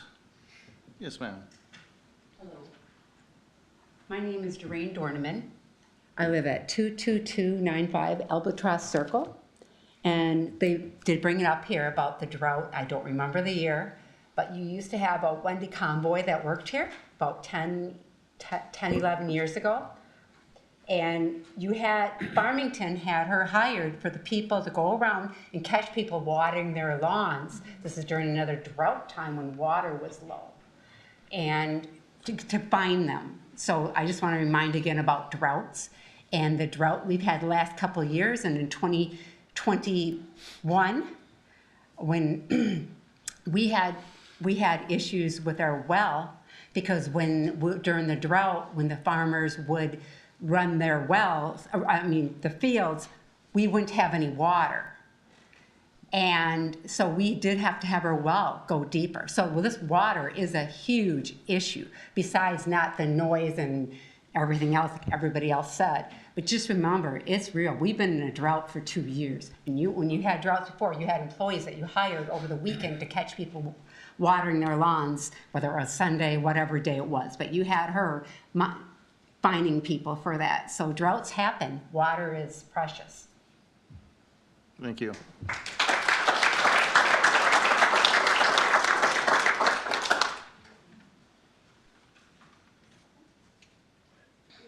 Better go first, Jerry. Don't have anything rehearsed or anything. Okay, I'm Diana Bell, and I live at 1109 Maple Street in Park Place. I don't live in Executive Estates. And I listen, what I'm talking, I go over to the park, the pond area all the time with my little dog, and I walk. And it's right by the golf course over there. And in the summertime, the Farmington band will go over there and play from the high school, and I can hear the band perfectly for where I live over in Park Place. So, and then she brought up the thing about the water. We have on-off days of water, and that's to conserve the water. So how can you put in a data center that's going to take our water, and when we have to conserve ourselves? That's my question. I just thought about that when she said that. We have to do on-off all the time to conserve our water. And now you're building a new development also where you took some of the pond area that wasn't supposed to be taken and to put in that new development over there and built a pond over there for them. So if we have regulations and stuff, that was supposed to be a protected source over there. And they went and cut into that to build that other development. You're not talking, I just want to tell my residents, you're not just talking about Executive Estates, you're talking about Park Place. You're talking about, is it Superior, the brand new development that's over there too. You're getting 1,000 more residents over there. You have to consider all of East Farmington, if not, like he said, downtown. I know maybe it won't affect Pilot Knob. You got to think of all of us. Thank you.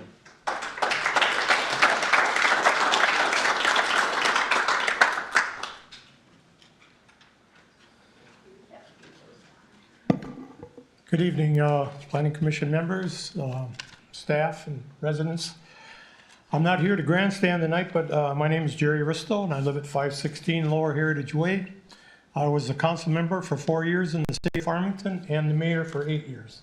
And believe me, I was involved in this annexation with Castle Rock, Castle Rock, Empire, the fairgrounds, and this was never the intent. This is supposed to be orderly, so think this in. I don't know any of the rest of you guys other than Dirk, and Dirk, you were on the annexation part with the city too. You were on the city council, so you know what we talked about and what was agreed upon. So the bottom line of this is, to me, and I expressed this with Tony, this is leapfrogging. The city could not supply any land to build bigger homes on or have more than 15,000 square foot lots. So the answer always was, go to the townships. You can have the larger lots. You can have the barns. And I'm sure that's why a lot of these folks did this. But the biggest culprit was back to the school. And I talked to Mr. Christensen many a times as the chairman of the board of the school. Do not sell this land. We studied hard on this land of the Angus property when they bought it. They needed schools. So they might be getting $18 million for it, but they're going to need another school. And where are they going to get the land? As a planning commission, you know, it was always held kind of secret because if you let the out of the bag, land would skyrocket. And who pays for the land? Every one of us that live in Farmington, Lakeville, Rosemont School District pay for this land. So to me, they're the ones that dubbed us. They didn't even give us an opportunity. I told Mr. Christensen, put it out there, let the people, maybe some people would buy it. Maybe some adjoining farmers would buy this property. And they didn't even listen. So what I'm saying tonight, you people have to find findings of the facts. And me as the mayor and a council person, I took it to heart, whatever you recommended to me. I didn't dupe you, I listened to the planning commission.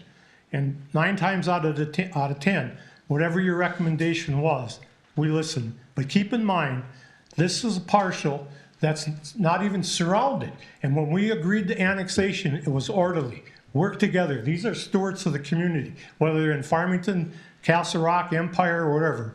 This is what orderly annexation, in my opinion, meant. So I hope you guys follow it. Thank you very much. There you go.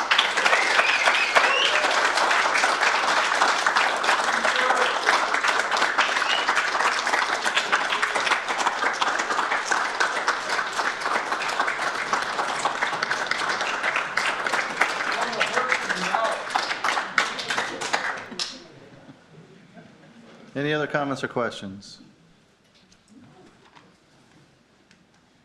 I got one comment.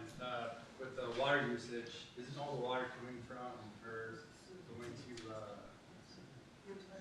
Empire? I couldn't hear that. Tony, could you hear what his question was?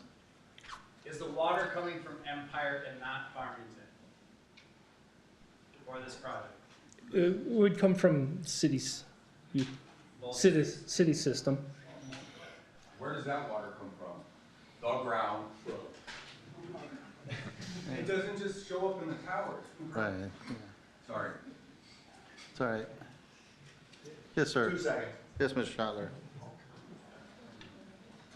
Friend of mine's wife, Cameron Duncan's wife, she has helped devise these wells for the city systems and the pumps, and she brought up a serious thing here. You guys have a problem with that water piped in from Empire because their plant shuts down and they can't release that water. Now you're pulling directly from our water.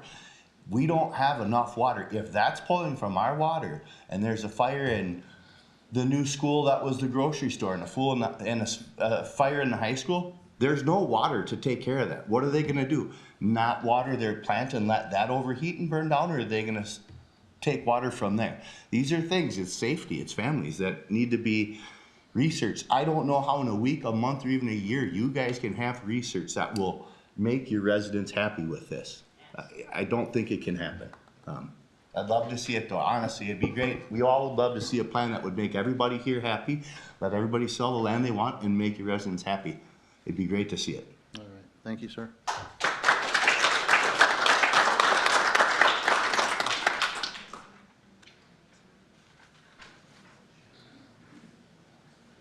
I've asked several times. I think we're running out of those that want to speak. Is anybody else?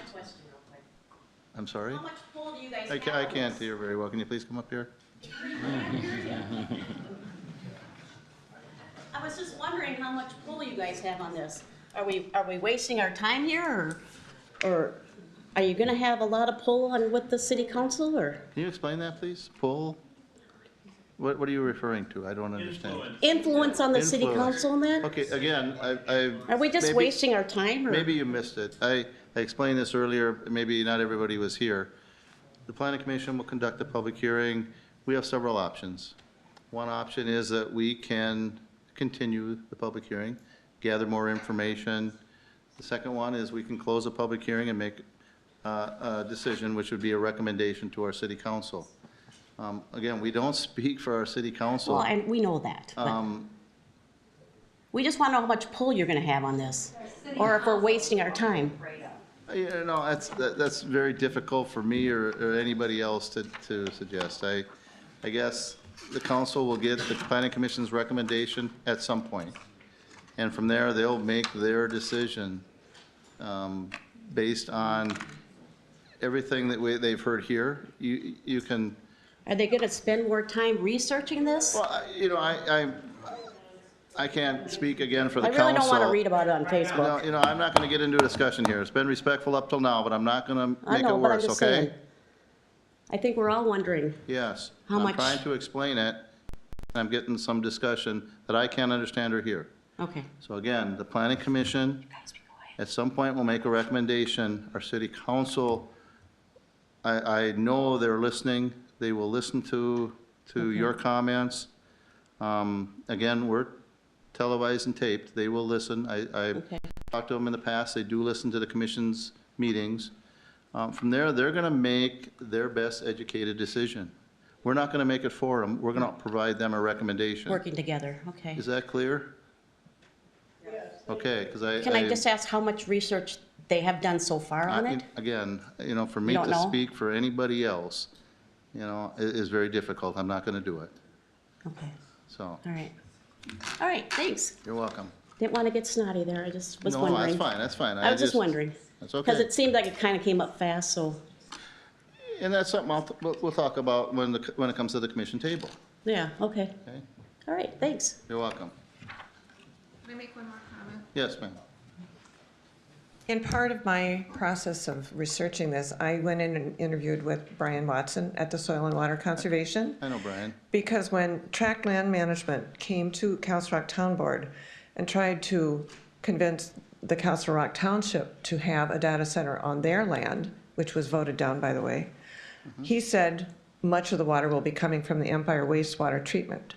And Brian Watson said, no, that will not be happening. They have their own sets of rules and regulations, and you just cannot assume that that's going to be happening at all. And that was corroborated by Wendy Wustenberg, who is an Empire resident, who is on the planning of that, the wastewater treatment plan.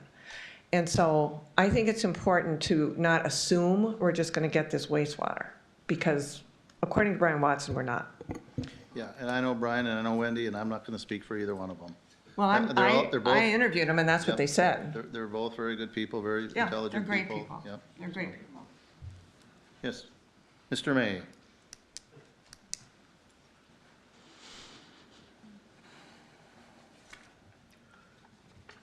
Hello, my name is Dan May. I live at 22265 Bering Avenue in Farmington.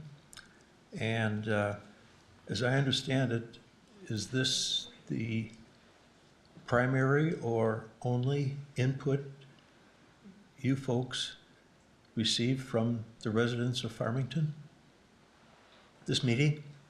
For this application? Yes. For the rezone application? Yes. Yeah. Regarding the data center. Correct.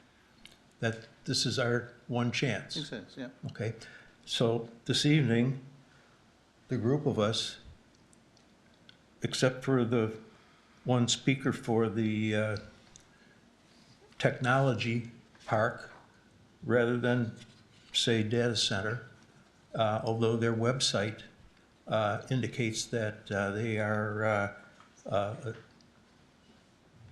a big data center mega producer of data centers, rather than saying technology parks. So we've got one against this major group here. So I was just wondering if it's possible that we could get maybe a indication of what each of you are thinking right now. I mean, either are you pro data center or pro not having a data center? Sorry, maybe I didn't explain the process clearly enough. Our job part of tonight is listening. We hold a public hearing. After the public hearing and the residents have an opportunity to speak, we're learning as much from the residents as you're going to learn from us, I think. I mean, it's great to hear you. I'm glad we do it. I'm glad you all came. But once the residents are done, we'll bring it back here. And then you will have an opportunity to hear the commissioners. In this situation, I will speak first, and then I will ask each commissioner for their thoughts. That's how this commission works. Okay, I just thought that with all I don't that's- raise hands, I don't do votes right now. I want to make sure that every resident has an opportunity to speak. We talked about that earlier, and I'm going to stay Well, with that. We've talked Yeah, overwhelmingly yeah. against the situation, and I was just wondering if we could get some kind of an indication of the depth of understanding that we have transferred to you folks at this point, or if not, then we'll just wonder whether we're wasting our time. No, not at all. Okay. That's why we hold these public hearings. Thank you. You know, I don't come in here with my mind made up on any public hearing. No, but If that's what you're after asking. all of this, it's not with your mind made up. Right. This is what we were hoping would help Yep. you make up your mind. Well, and I tell you, I've been listening, I've been writing notes. I maybe will say, I didn't realize how little maybe I knew about the data centers and stuff, so, and the impacts and things like that. So, but we'll talk about it, okay? Thank you. You're welcome. Now you're sending in your wife, I don't know. The better half. There you go. I'm Denise May. I also live at 22265 Bering Avenue. I would just like to have a idea of what's next. You know, I was one of very few people that actually got the letter because our property butts up to the golf course. So what happens next? You just mentioned that you'll come back, obviously not tonight, and you'll kind of give your summary of your opinions. When does that happen? How do we know it's going to happen? And how will the notices go out? Just a few of us get a letter again, or is there going to be other notices? On a continuation, Tony, correct me if I'm wrong, but do you send out notices on continuations? If it's continued, typically not, but we certainly could. Okay, I will ask staff to send out notices again, and you know what? I think your chain of communication is relatively good. I mentioned earlier, you know, we've had full audiences before. Not always the same neighborhood, but so you know, we'll work on sending, if this continued, we'll work on sending out re-notification. And from there, hopefully, neighbor can talk to neighbor, like it sounds like you're doing a great job of doing that already. Is that reasonable? Sure, thank you. Okay, you're welcome. Dirk, just a question. Can Tony just explain the process of giving out notices? Because I know it's been a question asked, and Yeah, some people distance haven't and things gotten like that. notices. Thanks. Just distance and stuff like that, just so they're aware. Absolutely. Per code, we're required to, for any rezoning or comprehensive plan amendment, or for that fact, a conditional use permit, we're required to send out to every property owner who's within 350 feet of the property. That's what we're required to do. I didn't hear that. What did you say? Every property owner within 350 feet of the property gets a notice per code. In Castle Rock or just Farmington? It's both. It's both. We've never gotten a notice for any. Yes, sir, go ahead. You know, again, if we're gonna continue the public hearing, sir, you have a, My name is Gary Johnson, 22280 Berrien Avenue. As far as that goes, 350 feet does not hardly notify anybody.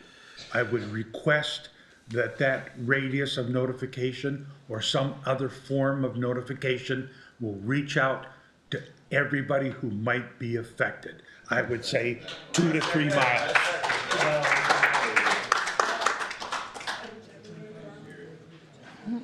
okay, well, My name is Bruce Betzold, 22248 Cambrian Way. Most of the talk tonight's been about the golf course, but the school property, that would, if you built 2 data centers, one at the golf course and one at the Angus property, you would basically be sandwiching executive estates with data centers on both sides. And that's all I have to say. thank you, Mr. Betzel.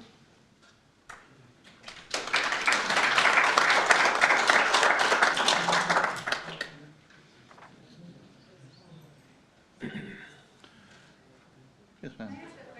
Yeah, but you're gonna have to come up here, please.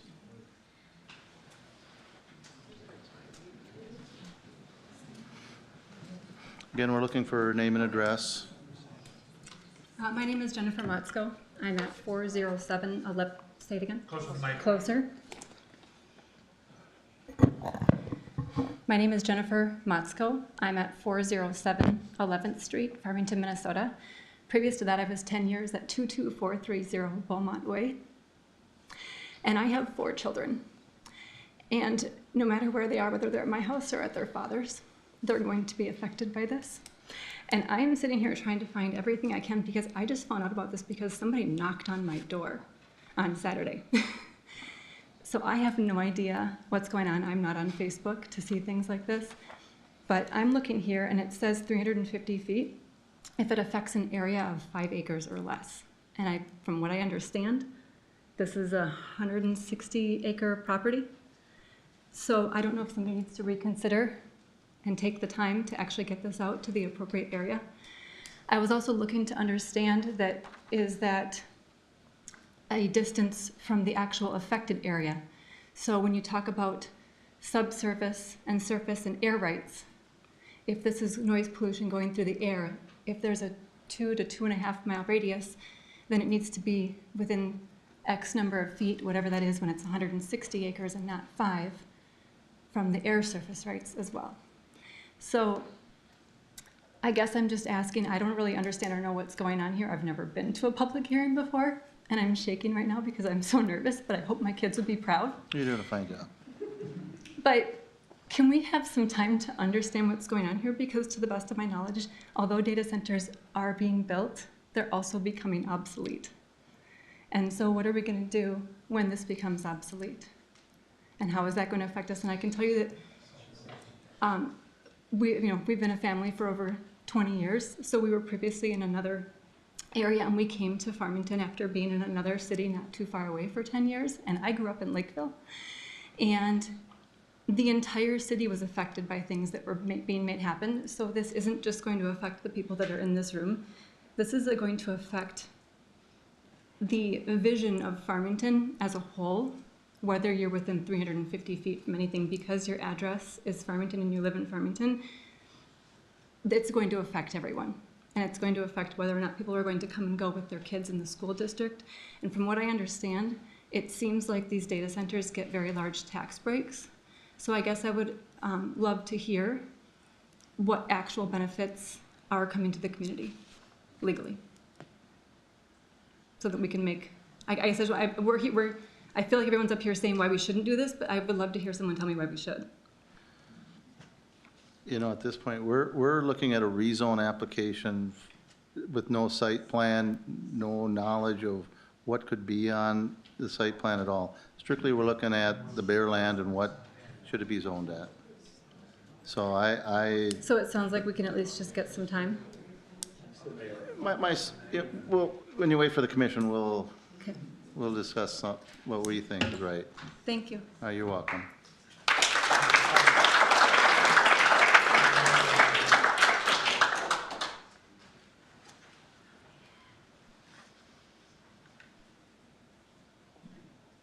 Anybody else?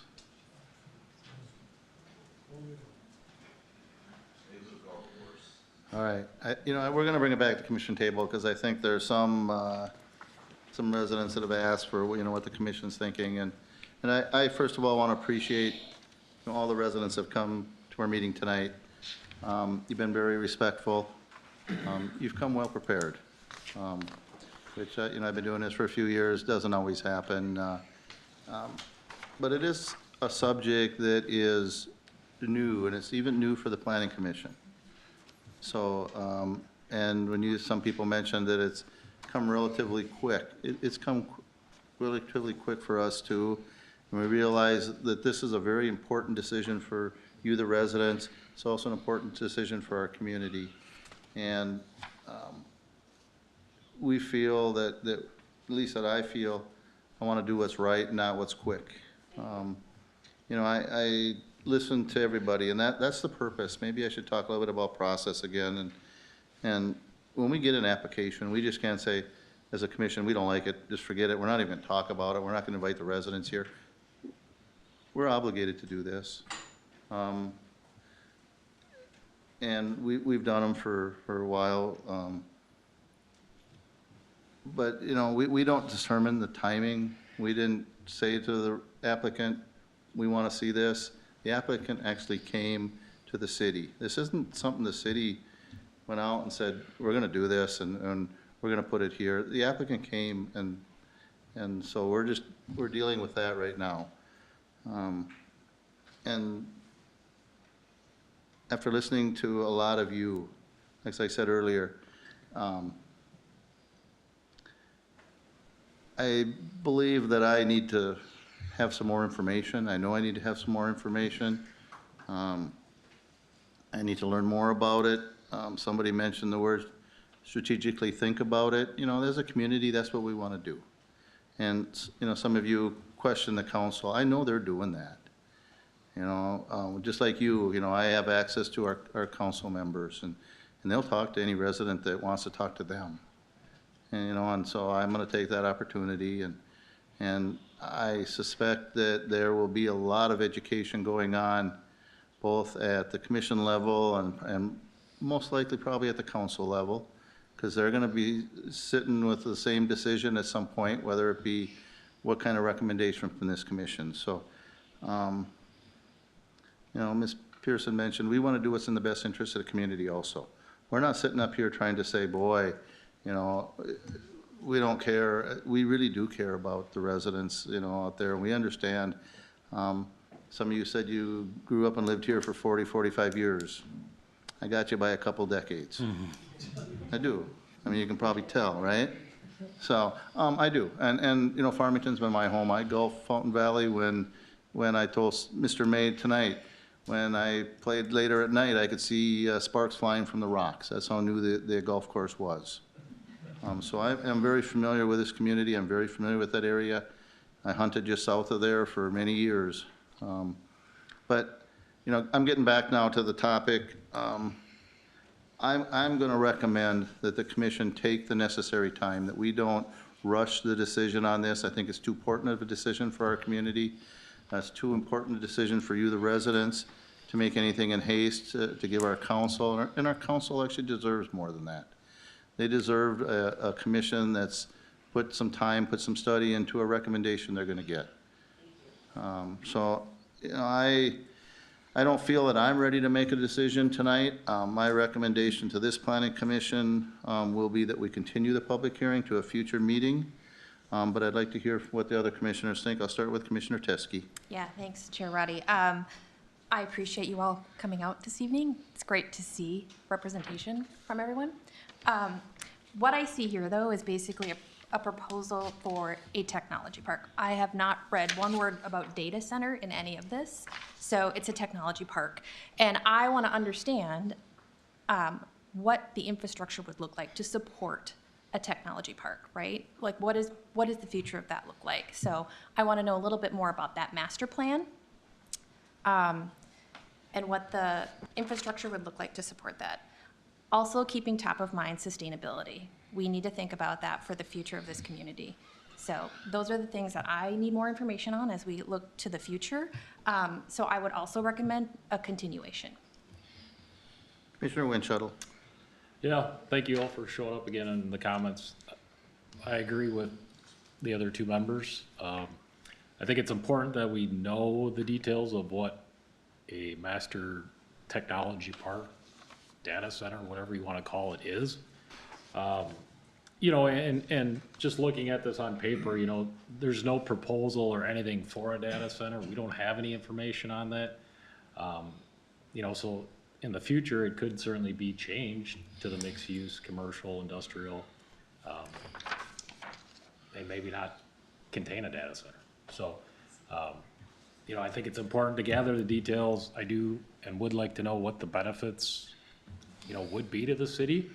And certainly look at what other data centers have done to other cities in different parts of the world, you know.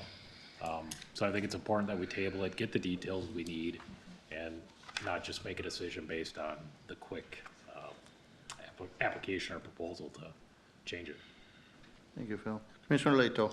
I would agree. I'm glad that everyone came out. I have read most of the hundreds of comments on Facebook. I have seen them, and I like to do that in order to be prepared. And I appreciate all the comments. Again, I would have to agree with the other commissioners. We do need to table this.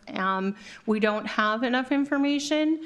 Tony, could you do me a favor, though? Could you put the timeline up again so we can remind everybody what the time frame is as far as something like this happening? I also have not seen any information on a data center, so I hesitate to make any predictions. Are you referring to this? Yes.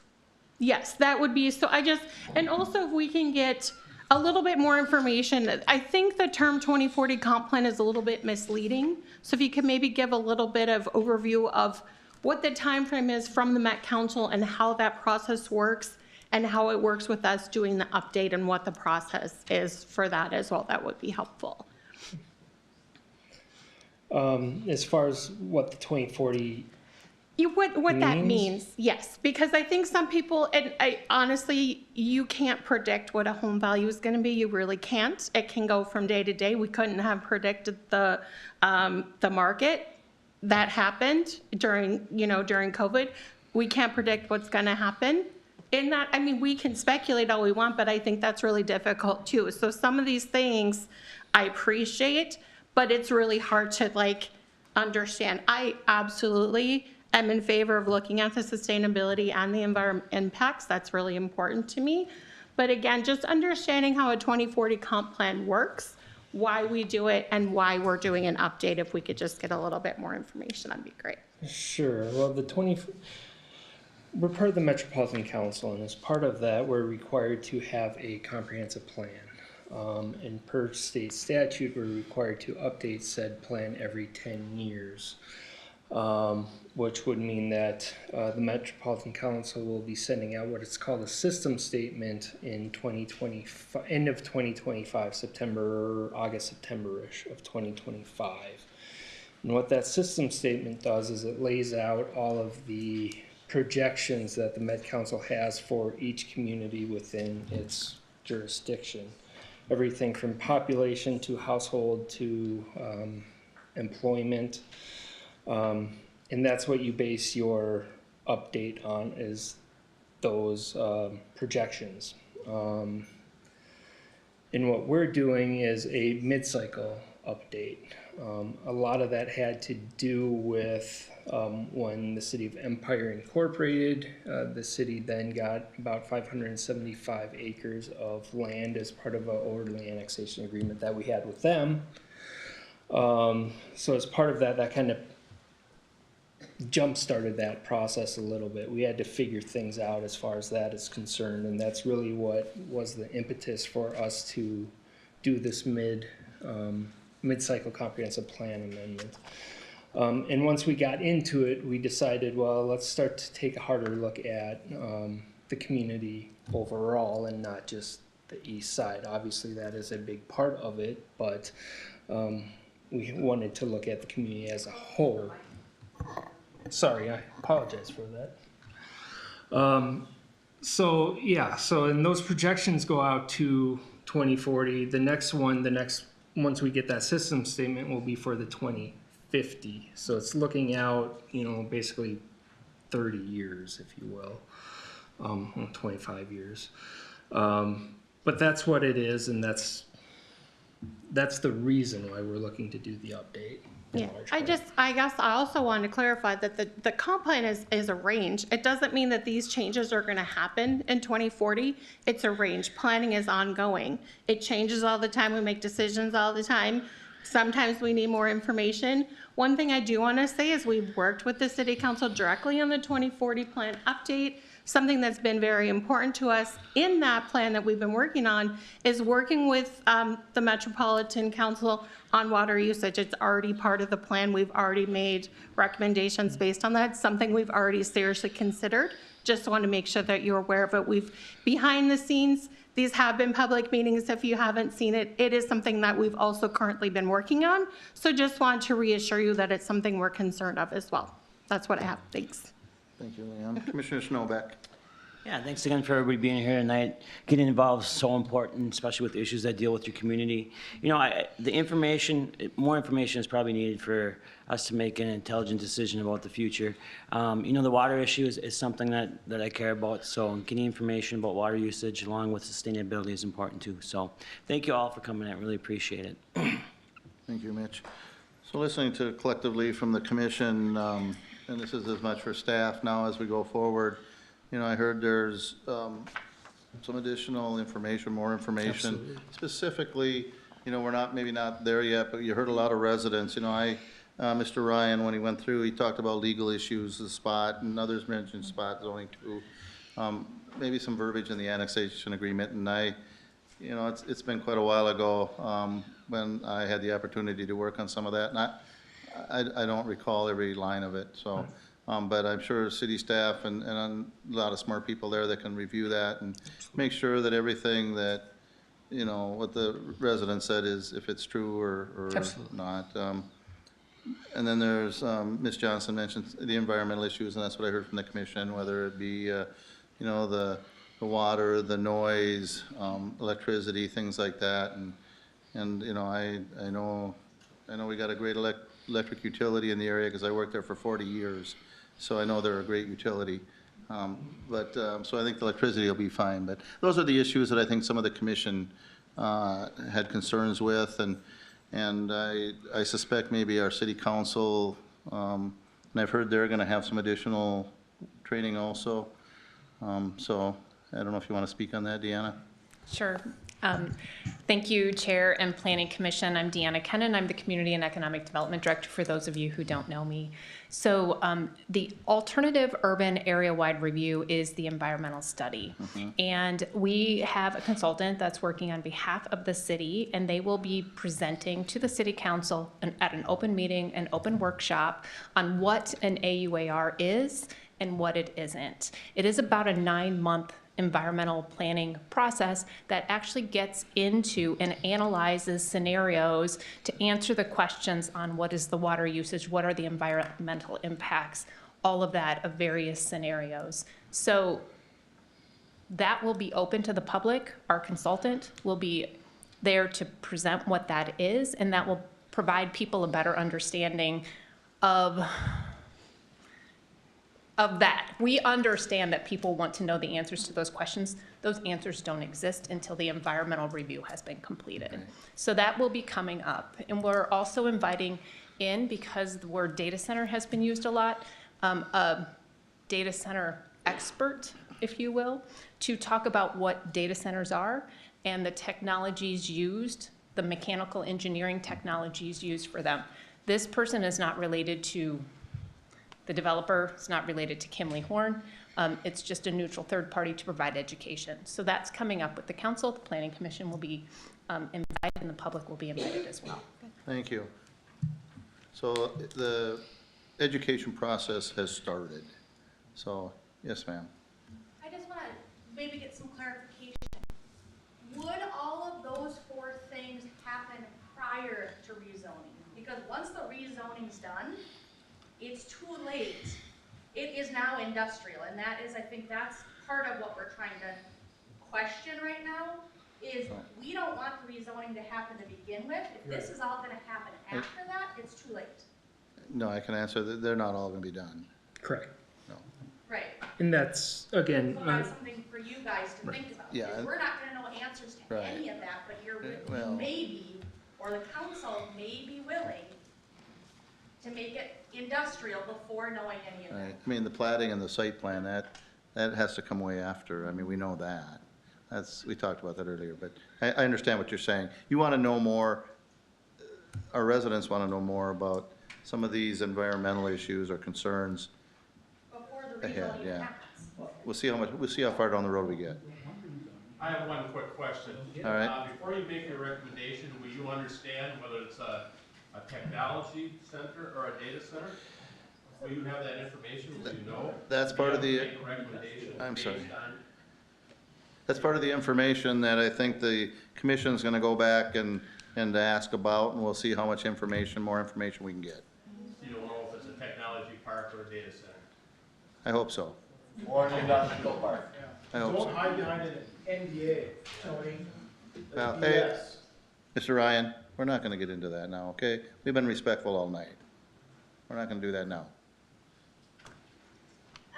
I have kind of a question. Yeah, a man up here was a mayor at one time, you guys worked together. And so is the mayor, right? Well, I believe some of us at Castle Rock were at that meeting when they were trying to annex the empty property. So they knew at one time, they were trying to get 11 data centers, and I hadn't even heard what a data center was. I'm like, what? What's the noise? So I think that's part of where my disconnect is. Josh does know. He tried to put 11 in. Again, I don't know. He was at the meeting. Yep. I'm just saying, us that were I at that don't know, meeting at and Castle Rock. that is nothing we've ever spoken about, okay? I'm just saying, he was there when Yep. when we Again, first saw I Castle will Rock meeting. tell the That's the residents, only reason I'm I've mentioned this scared. earlier, I've mentioned this, You know what I'm talking about, you guys? Yep. all right, I've mentioned this I'm earlier. not saying anything bad Okay. from you guys, but that All right. makes me nervous. Okay, this is relatively new for us also. You know, it's not like we've known about this and been hiding under it either. We haven't known about it a great deal of time either. That's why I appreciate you coming. I appreciate a lot of the research that each of you have done and presented it to us. It helps us. It'll help our city council also. So, we're getting to a lot of questions, and our residents at home, our viewers at home are saying, what are they saying? I'm gonna try to repeat your question. Sir, what can I help you with? Mr. Johnson, Okay, I have right? a question, you were talking about the economic stuff, and you were inviting in, somebody who knows more about mega data farms? Are you gonna also invite in, say, an opponent, somebody who knows the downside of data farms? So you have opposing views? We are bringing in a data center expert to talk about what data centers are from a mechanical engineering perspective. How do you define expert? We are bringing in the president of AFCOM is who we're bringing in. And will he live next to one? You know, okay, all right. Okay, now we're getting into questions and comments that really don't pertain. We're gonna bring it back to the commission table, because we've already started there. You know, we sat here for a couple hours, and I've asked, and I know more questions have come up, and I appreciate them. Yes, ma'am, you've had your arm hit. Yes. What can I? I have a question. I want to move on to something else you got planned on here. You got a road and you got a 168 unit apartment building coming up right next to us. Both of them right next to us. Have you done an environmental impact study on that? Where's the water? You know, we're in this here rezone application, I'm sorry, so we're gonna come back here. Apartment building are right next to each other and they're right next to me. Okay, we'll come back to the, it's a different, we're into rezone here now. So, Tony, the commission's decision has been to continue this. You know, we're gonna hit, ma'am, we're gonna hold that public hearing next, all right? And we'll call on you then. Can you please hold your questions? Tony, so we're gonna continue our public hearing. Yes. Recommendation would be when? We will bring it back next month. Next month? Likelihood. Okay, Yep. and if we're not ready, then the residents would be notified, and Correct. we'll continue beyond that. Yep, Okay. absolutely. So is there a motion then to continue the public hearing to our June 11th meeting, regular meeting? Motion to continue. We have a motion. Is there a second? I'll second. Motion and second to continue the public hearing. Call the roll, please. Teskey. Yes. Roddy. Yes. Plato. Yes. Snowback. Yes. Winchell. Yes. All right, I'm looking, does the commission wish to take a short recess? Yes, please. Yes. All right, we'll take a recess until 9:20. Thank you, everybody.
have Dale in the back. All right, we'll call the meeting back to order. We'll go into our third public hearing.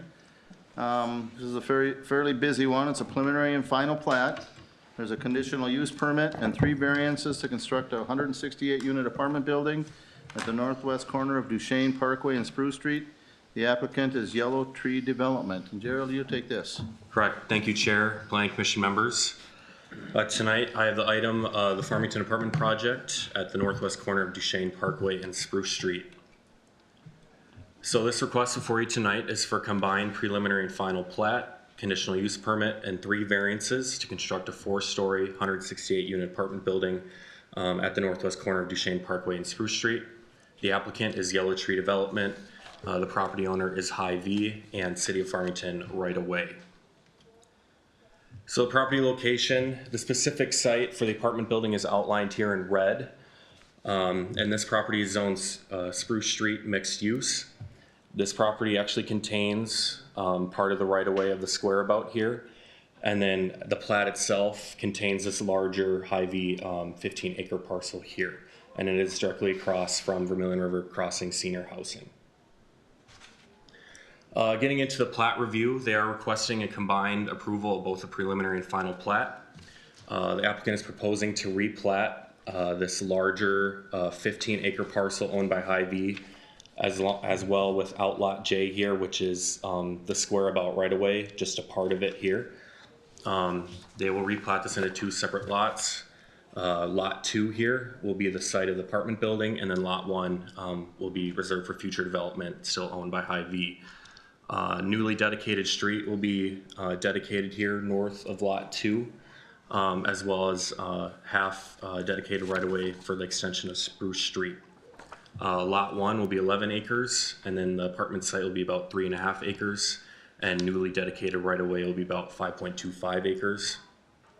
Vacation of this right away, of this portion of the square about, from Outlot J would be scheduled for the May 20th City Council meeting. Getting into the conditional use permit and the site plan review, apartment buildings are conditional use in the Spruce Street mixed use zoning district. As stated earlier, it'll be a 4-story, 168 units at market rate. There'll be a mix of studio, 1 bed plus den, 2-bed and 3-bed units. Some amenities include balconies, surface and underground parking, bicycle parking, fitness center, outdoor amenity space, and dog run. 252 parking spaces are required per city code. That goes out to about 1.5 spaces per unit. And the applicant has provided 252 spaces. If we get into the site plan here, you can see a majority of the building fronts Duchesne Parkway and then adjuts to the middle here and down to the south, creating a courtyard area here to the south. This is where the outdoor amenity space will be. Further to the west here, there will be a dog run over here. And then to the east of the site, there will be a proposed drop-off area with no parking signs. And to get access into the site off Duchesne Parkway into this newly dedicated street, you'll go off Duchesne Parkway onto this newly dedicated street and into the site, into the surface level parking. There is an underground parking area that you'll access if you come through the site down to the west and down to this access drive and into the underground parking area. Trash and recycling areas are provided in the underground parking area. There is a stormwater detention pond here proposed at the northwest corner. And you also notice sidewalks are provided on all sides of proposed right-of-way. The main access into the building will be here at the center of the site. This is where the front entrance will be with the lobby and immediate access to the surface parking. And I just wanted to, this is for reference only, just for the commission's knowledge, just kind of see how this future intersection might play out because of the site that would absorb this portion of the roundabout here. This has not been fully approved yet. Engineering is working on the final design. This is the most updated design. As you can see, it would tee off this intersection with Spruce Street and Duchesne Parkway. And you can see the drop-off area here at the side of the building. And again, this is just for the commission's reference to see how this would be laid out. The architectural design, the proposed exterior is a mixture of white, tan, and brown fiber cement siding with a slate stone base. And a couple more renderings here. This rendering here on the left is the front entryway in the middle of the site where the lobby will be. And then to the right here is what it would look like from Duchesne Parkway as you go south towards that Spruce Street intersection. As the commission is aware, there are 6 CUP criteria that they must meet. Staff does feel like this proposal meets all 6 of that criteria. And then lastly, there are 3 variances needed. The first variance is for building height. The max allowed is 40 feet, and they're proposing 53 feet 9 inches, seen on this elevation here to the top of the roof peak. The applicant did provide narratives for this variance. Due to the high water table area, it requires them to elevate the underground parking area. And then the other 2 variances are for parking lot setbacks from property lines. This is from the north property line and then from the west property line down below. City code requires at least a 10-foot setback. The applicants are proposing a 5-foot setback for both these areas. And the narrative for this is necessary to meet the parking requirements of 252 spaces. They are right on meeting the minimum requirement necessary for that. Other than these 3 variances, they do meet all other zoning code requirements. And there are variance criteria that the application must meet, 9 of them, and staff does feel like these variances do meet this criteria. So the action requested before you tonight is 2 separate actions. The preliminary and final plat gets final approval at City Council, whereas conditional use permits and variances can get approved by the Planning Commission. So the first motion is to recommend the City Council approve the requested combined preliminary and final plat for Vermilion River Crossings 3rd Edition, subject to the following conditions. That would be the vacation of right-of-way from a portion of Outlot J and the Vermilion River Crossings plat is approved by City Council. The dedicated new street shall have its name changed to 214th Street. That's that street right to the north of the apartment site and would be reflected as such on the preliminary and final plat. All engineering comments are satisfied, and then a development contract between the developer and the City of Farmington shall be executed. The second motion is to approve the requested conditional use permit and 3 variances with the following conditions. The preliminary and final plat for this this development, Vermilion River Crossings 3rd Edition, is approved by the City Council. All necessary building permits are obtained. A sign permit shall be obtained for any exterior signage. All engineering comments are satisfied, and then an exterior lighting plan is submitted and approved by planning staff. And our applicants from Yellow Tree Development here are here too to answer any questions you guys have. All right, thank you, Jared. You did a nice job. Would you please call up the applicant's representative? I don't know who's going to speak for him. I didn't get a chance to meet them all with the crowd we had earlier, so. State your name, please. Good evening, Chair and members of the Commission. This is Sheldon Berg with DJR Architecture. And I'm joined by the developer and also a member of our civil and landscape team as well, if you have questions. Okay, thank you. You know, at this point, we're going to open it up to our residents, see what questions they got. If you'd stay available, I'd appreciate it in case they can. Jared, do you have the ability to bring up that whole area, an overview? Sure. Yeah, the maps that you had up there. That one? This one, the site plan? The other one. The other one, that one. This one? Sure. Okay. Please come up. Yeah, if you can, you know, we heard in the past you couldn't hear, so if you can make it up, come up to the podium, state your name and address, please. Okay, Peggy, Vermilion River Crossings, Peggy Moore. I live across the street from where they're gonna do this. Okay, couple things. Right here is where they wanna put that 214, okay? How's that gonna affect it? Right below it's a drop off to the river, okay? If they have to put special footings into, because they're so close to the water table, how's that gonna affect that 214? That's where 214 is supposed to go, right there. Ms. Moore, we can't see what you're showing. Jared, could you go up to this one and show the commission exactly what Sure. you're referencing, and then either the engineer that came with? Also, there's a resident, we've been there for 13 years, right? and a resident who lives in one of these apartments facing this says that the land has been going down like this for the whole 13 years. It's been a big But dip, it's been seeking? getting deeper and deeper and deeper. Oh, I get out there, but I haven't noticed There's a that. reason for that. There's water underneath here. Is Yeah. it gonna be stable? Are they gonna be able to build? Boy, you know, there's some pretty smart engineers doing this, I gotta believe. That's the 214, They're gonna that's design Duchesne it. and that's Spruce Street. Okay, Yeah, so this eventually is where the Spruce Street extension goes. Right. And platted right away is platted in the plating packet for that extension. 214th is that newly created street to the Right. north, right across the access Yeah. with the senior housing building. yeah. You know, go ahead, I'm sorry, I shouldn't speak out of turn, I was They took just, soil samples, did they pass? you know, Jared, the question it appears that they think the land may be sinking, and they just want confirmation that adequate engineering's been done so that this road, is good in 20 years as it is tomorrow. We're really not happy about the building of it, but we can't do anything about it. Well, But it's- we yeah. want to make sure that they're not gonna start building and then stop and then be stuck with this. And they do it eyesore. right, yeah, and you wanna do it right, and you wanna make sure the traffic is, right for your people, so. Chair Roddy, Yes. if I can interject.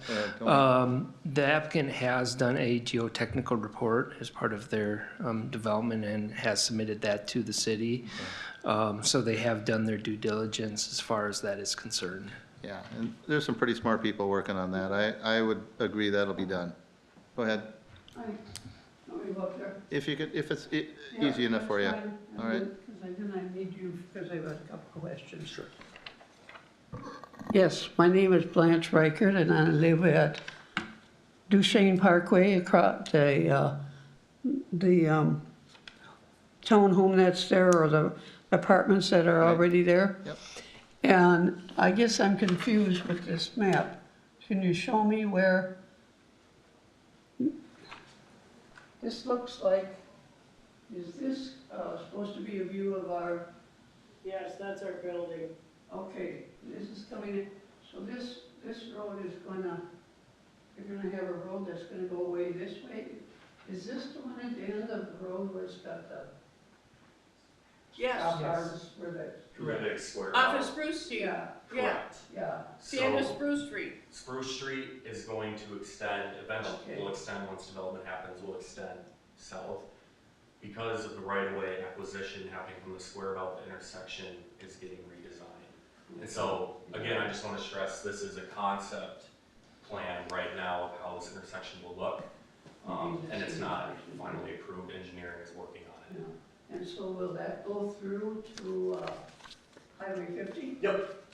Yep, the access to Highway 50 from Duchesne will stay. Okay.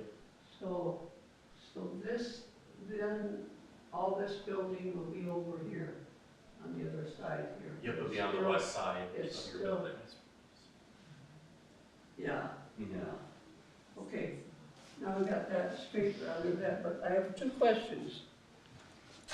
My question is, I'm concerned about the traffic, and I'm also concerned with the noise factor with that many apartments that close to our building. We're not used to all that noise, and I don't know if it's gonna be, I don't know. So those are my two concerns, the traffic and the noise portion of it. And as a resident out there, those would be big concerns Yeah, also. because my apartment is on that side of It the is, okay. building. How many so- units are in your building? 66. 66, so, you know, there's gonna be a few more here. You know, the way this was planned before, there could have been a whole lot more traffic out there. I mean, a lot more, if, you know, what came out there was going to, and not that we don't want it to come, I mean, I'd like to see a grocery store right out there for you ladies. Yeah, But, you know, this is gonna be some more people in your neighborhood, no doubt. yeah, yeah. Well, but you don't know when that road will continue to the west.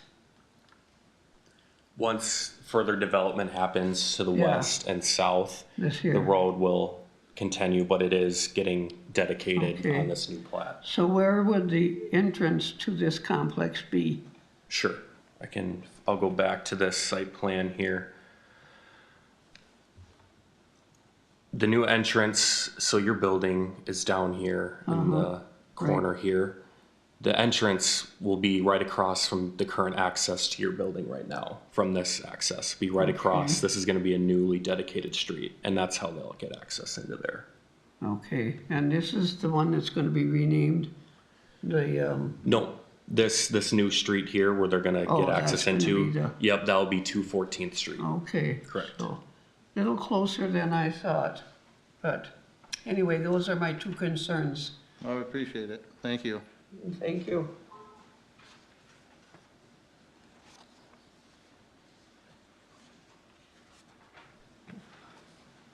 Hobble up. We should have just had wheelchairs. Terry Lomas, 21400 Duchesne Parkway. Now, my one question is, did I hear it's gonna be all market rate units? Yes. Correct. No Section 8 or anything, or, well, that's not, we can't say, that's a whole It's all- different program. let's just leave it, Terry, it's all market rate, okay? Okay, market rate. Yep. Then the other problem, are they gonna increase any green space or park space available? Cause I know that one where the square thing goes around Yeah, out there. yeah. That's the little section in there was always designated green space, as far as I understood. Yeah, and that's what got eliminated, Jared? I think a corner of it did. Yeah. Part of it. Most likely with the new intersection, that green space in the square about would go away. Oh, Well, at okay. least a portion of it. I Yeah. think there will still be some that will be left over. It 'Cause just that's may what I not be was- as I thought you were large. gonna question us on the electrical part of it out there. No, not, I don't care about that. All right, as long as you're comfortable with that. Yeah, I'm all right with that. But Alright. I would say that with the realignment of that road, if it does work out with that T intersection, yes, the green space may be smaller, Yep. but it'll be more it's functional. It'll still be right of way, but it'll be green Yep. space, but it Okay, won't and be is that- literally within this is a Highway square 50. about. It Is will that the be one that goes set from off to the Township side and from will provide McDonald's better, going across? am I reverbing?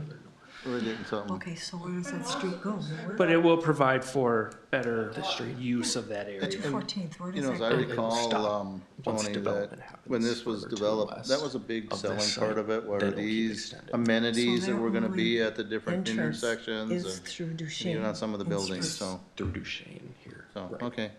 Okay. Glad you can make it. I was asking about the 214th, he was showing me that. But, you know, they're gonna have to put a stoplight out there someplace. You can hardly get onto 50. And once Spruce Street going when school is on, Yeah. so what is gonna happen? I mean, I'm not gonna let my, you know, granted, I am old, but I'm not cold. I do not wanna have to worry about how I'm gonna get anywhere from there, because it's already problematic to get anywhere. Does somebody from staff wanna comment on the, you know, with the county and what's a potential ever? Absolutely. Yeah, the county is the authority on 50 and Denmark. The full and Duchesne at 50 would remain a full intersection as it is today. However, it doesn't meet county spacing for a stoplight. Yeah, I know. And that's a county decision, not a city decision. The next stoplight that would meet their guidelines would be Eaton Avenue, which is just to the west. Well, how many people are gonna have to die at that intersection before they change something? Because I can guarantee you, that will happen with that many people going to work and kids going to school and all of Yep, that. and as part of this development, Spruce Street will be extended at least to the edge of this development. And as development occurs to the west, Spruce Street will eventually extend all the way to Pilot Knob. Pilot Knob will be extended as part of the Vita Tiva, their last addition, that will be extended to the south. But how are you gonna get there? Well, eventually, as development occurs, that road will be constructed. No, I understand that, but if I'm going down to Shane and I want to get to that road, how am I going to get across Highway 50? There isn't a light there. No, You could go down Duchesne to Spruce over to Pilot Knob. Bonnie, it's when Spruce is built all the way Right. through, and when Pilot Knob comes to the south a little ways, then they'll tie it, and you take a right there, and Oh, then okay. there'll be that stoplight Okay. that's existing there. Yeah, Or but you what do could we go do out till to then? to Denmark as well Yeah. as an option. I know, but then, But you're you know, right. when school's on, the school buses, I mean, you can't hardly get across there. Well, certain times of the day, you don't get out to go west. Yeah. You're not gonna, Well, and be safe, you know, sometimes it's better not to always turn left if there's a lot of traffic, maybe you gotta extend your route a little bit. Or right to go left. You know, that's, right, you can go to that stoplight, but Yeah. I'm talking getting onto Denmark is Yeah. not always feasible. And especially when you add another 168 people Yeah. trying to go somewhere. Yeah. You know, and I mean, I don't know. And yeah, I didn't figure they'd be putting a stoplight there, but it would be good. Yeah. You know, and generally what it takes is deaths to occur, and then they may consider it, or do what they did down by the high school. Mercy. all Yeah, you right. have to Enough said. make a left turn onto a non-controlled, I know exactly what you ladies are talking about. from Spruce Street to Denmark, you Yep. have to make a left turn Yep. to get to 50, and there's no stoplight there. And you also have to consider, you have a 168 unit family unit, so you're gonna have a lot of children running around. How many have to get hurt before? Well, hopefully none, and hopefully they'll put, like, planning, manager Whippler mentioned, they'll put a stoplight at Eaton Put and, that 214 in, I guarantee you're gonna have problems. Well, I'll be dead by then, so I don't. I care, I don't plan on being dead today. all right. I plan on still shaking and kicking and driving. Have we at least tried to answer all you ladies' questions? Yeah, that's what I had. That's the ones I that mean, the market rate kind of. I feel like publicly to announce. I don't Yeah. feel like they should. You know, yeah, I think at some point you expected to have company out there, didn't you? Absolutely. Well, yeah, But I've not, been there 12 years in Oconee, so 13. Yeah. not 300 plus people live Yeah, there. it's, you know, and I mentioned earlier, you know, this, we may talk again in the future and you may say, you know, it might have been better than what was previously planned, so let's talk in the It'll be future. better than this high-speed traffic. We'll see, yeah, you don't know, so, One more question and I'll leave you alone. go ahead. You guys are putting so much effort into putting this construction thing over near the golf course, over here. Why don't you put a store, a grocery store in There's our, nothing they can do about the we all want a grocery store. grocery store so bad You in know what? Farmington. Do you know of any? won't do it, you do all this other stuff. Do you know of any that are willing to come? Huh? Do you know of any that are willing to come? I think there would have been some that would have hung around had they not been threatened by the high V coming. Yeah, You know, I mean, really, you know, and the fact that they needed to get a 10-year lease, why would you want to have you a know, 10-year lease? if the commission here and staff could do it, we'd have more like they were when we were younger and we had a few grocery stores. Remember, And we used to have 5, yeah, well, I don't, yeah, and we had 5,000 people, we didn't even have 5,000. I know, I remember. All right, well, thank you for coming. Are there any other comments or questions regarding, No, it's just the safety. Thank you. That's the biggest issue, is the Thanks safety. for listening. yeah, yeah, Terry, have a good one. Because there's, Hey, Bonnie. there's a lot of people that are still driving that live there that shouldn't be. All right, we'll see you, ladies. So we'll be safe together. Thanks, everybody. Yeah, thanks for coming, ladies, we appreciate it. You're gonna miss your ride. No, they're with me. All right. Is he taking him home? All right, this is a public hearing. Does anybody else have comments or questions regarding this? Seeing none at this time, we'll bring it back to the table. I'm gonna start again with Commissioner Teskey. Oh, you know, I just have some concerns around some of the variances and, you know, I believe our height's at 40, right, the cap, and it's at 53. I mean, that's a whole nother level of apartments. Just wondering why, maybe the doesn't pencil, but it just seems like an awful lot of height and trying to put 10 pounds in a 5-pound bag is what I'm getting at, especially with some of the setbacks too. So I just have concerns with that. It just seems like a lot for that site. So, and for the gals who just left, they're going to lose some of their evening sun. I figured they were gonna come with that. I did too, but- Anybody from the applicant wanna address, the reason Commissioner Teskey certainly understands, the water and the parking, and I think you're exactly 1.5% for parking, aren't they, Jared?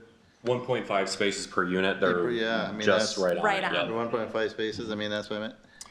They're not any above that, so they're right at 1.5. Right. We can talk about the parking too. We kind ahead. of look at it as feasibility. What do we need per unit and how do we manage our parking? So we're a fully integrated developer, building owner, and a construction company. So we'll be the ones managing this. So we're very content with the amount of parking that we have. From our internal numbers, it's actually a little bit more than what we think is needed. And that just kind of goes how you kind of dissect the numbers and understanding what's needed for your units. This is by unit, but it also matters what the unit is. Is it a studio, alcove, 1 bedroom, 2, 3? We have all of our data on what typically parking requirements have within those matrix, but it's also how we manage our buildings too. So if you have an alcove unit, you don't get 2 parking spots. So we assign those parking spots and we manage that. So honestly, if you're generally one person in a unit is kind of what alcoves, it's about 1.15 people per unit in an alcove. If they have 2 cars, this just isn't the housing for them. We won't allow them to have a separate stall unless there's surplus available. So we do manage that. We look at it, we underwrite it. I mean, we're willing, and obviously putting in the financial investment, knowing that we have enough parking and how we look at that.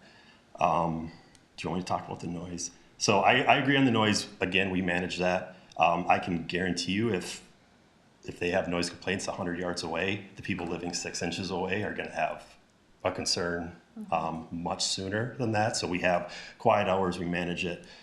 We also have things in place in our lease agreements that if there are multiple noise complaints, we can deal with those units. Yeah. So getting back to the height variance that you're requesting, Yep. I guess why?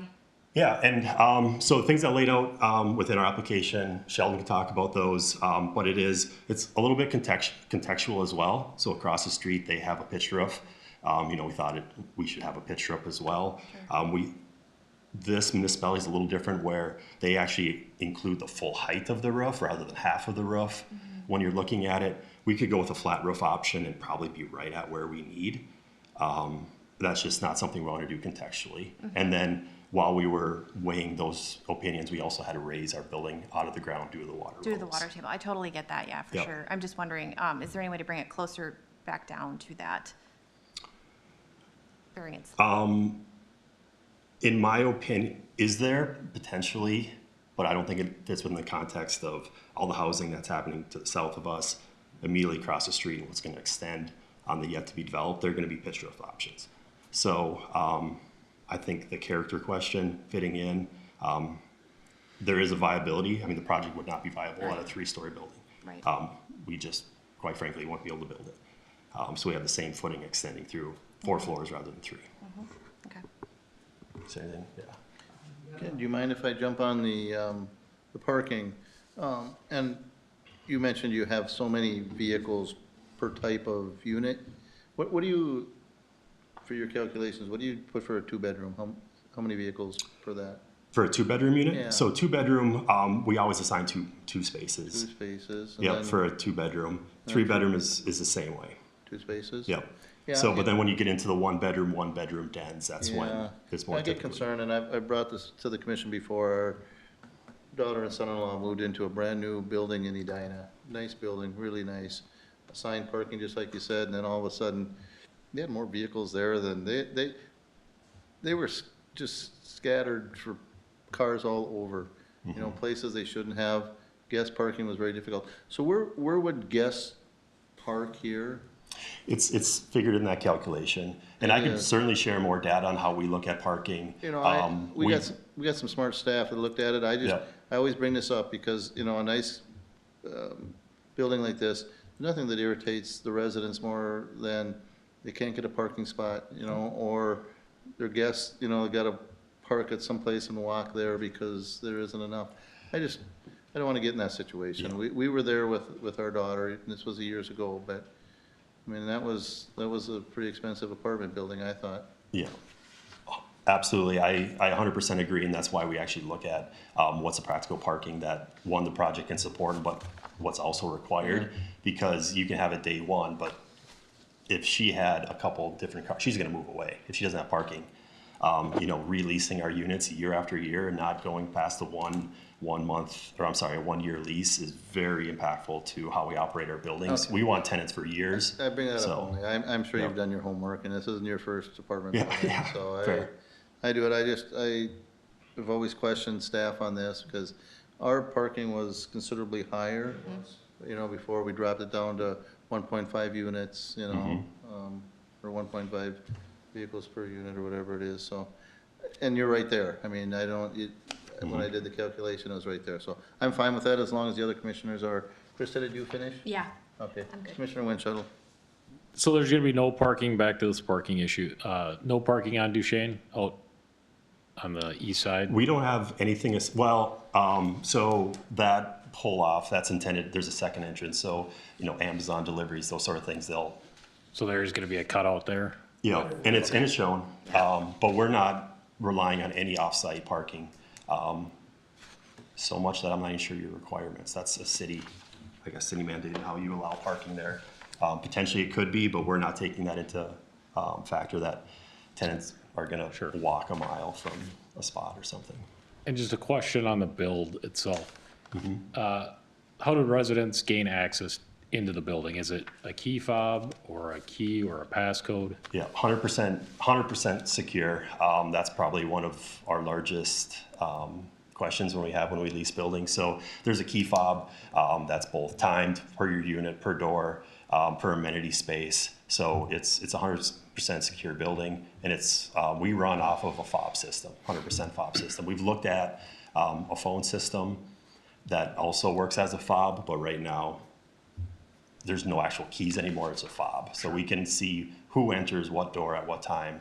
I mean, it tracks, I think, like 20,000 before. And just coming from the public safety part of this, I'm wondering, do you build a lockbox within the construction of your building, or do you have the police and fire put their own out there?